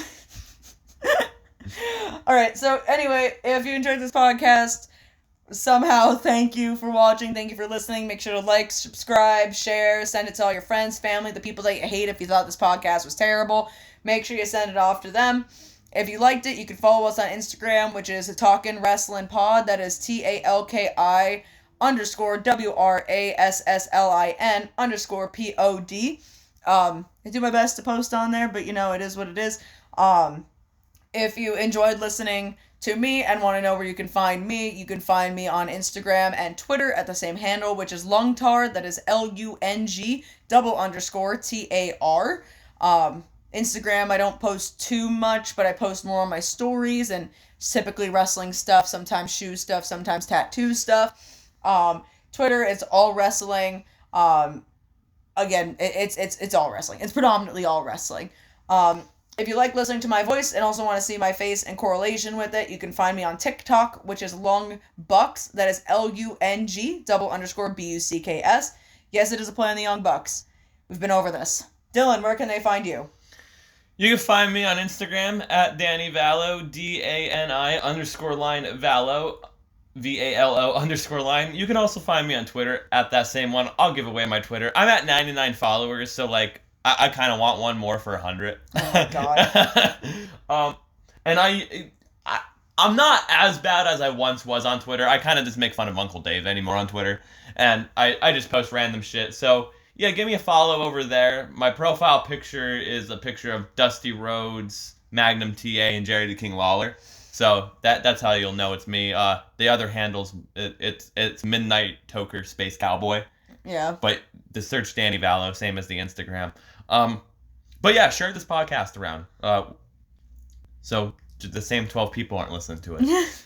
But the same 12 people that do listen to it, we do appreciate you nonetheless. But also, give us, if you guys want us to talk about something wrestling-wise, like if you're watching like a wrestling pay-per-view or something, like on the Peacock or something, let us know. We'll review it. An episode of Raw, like from the Attitude Era, New Generation Era, Ruthless Aggression Era, ECW. I don't care.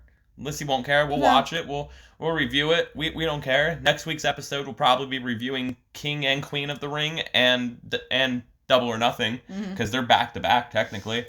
Maybe it might be a 2-parter.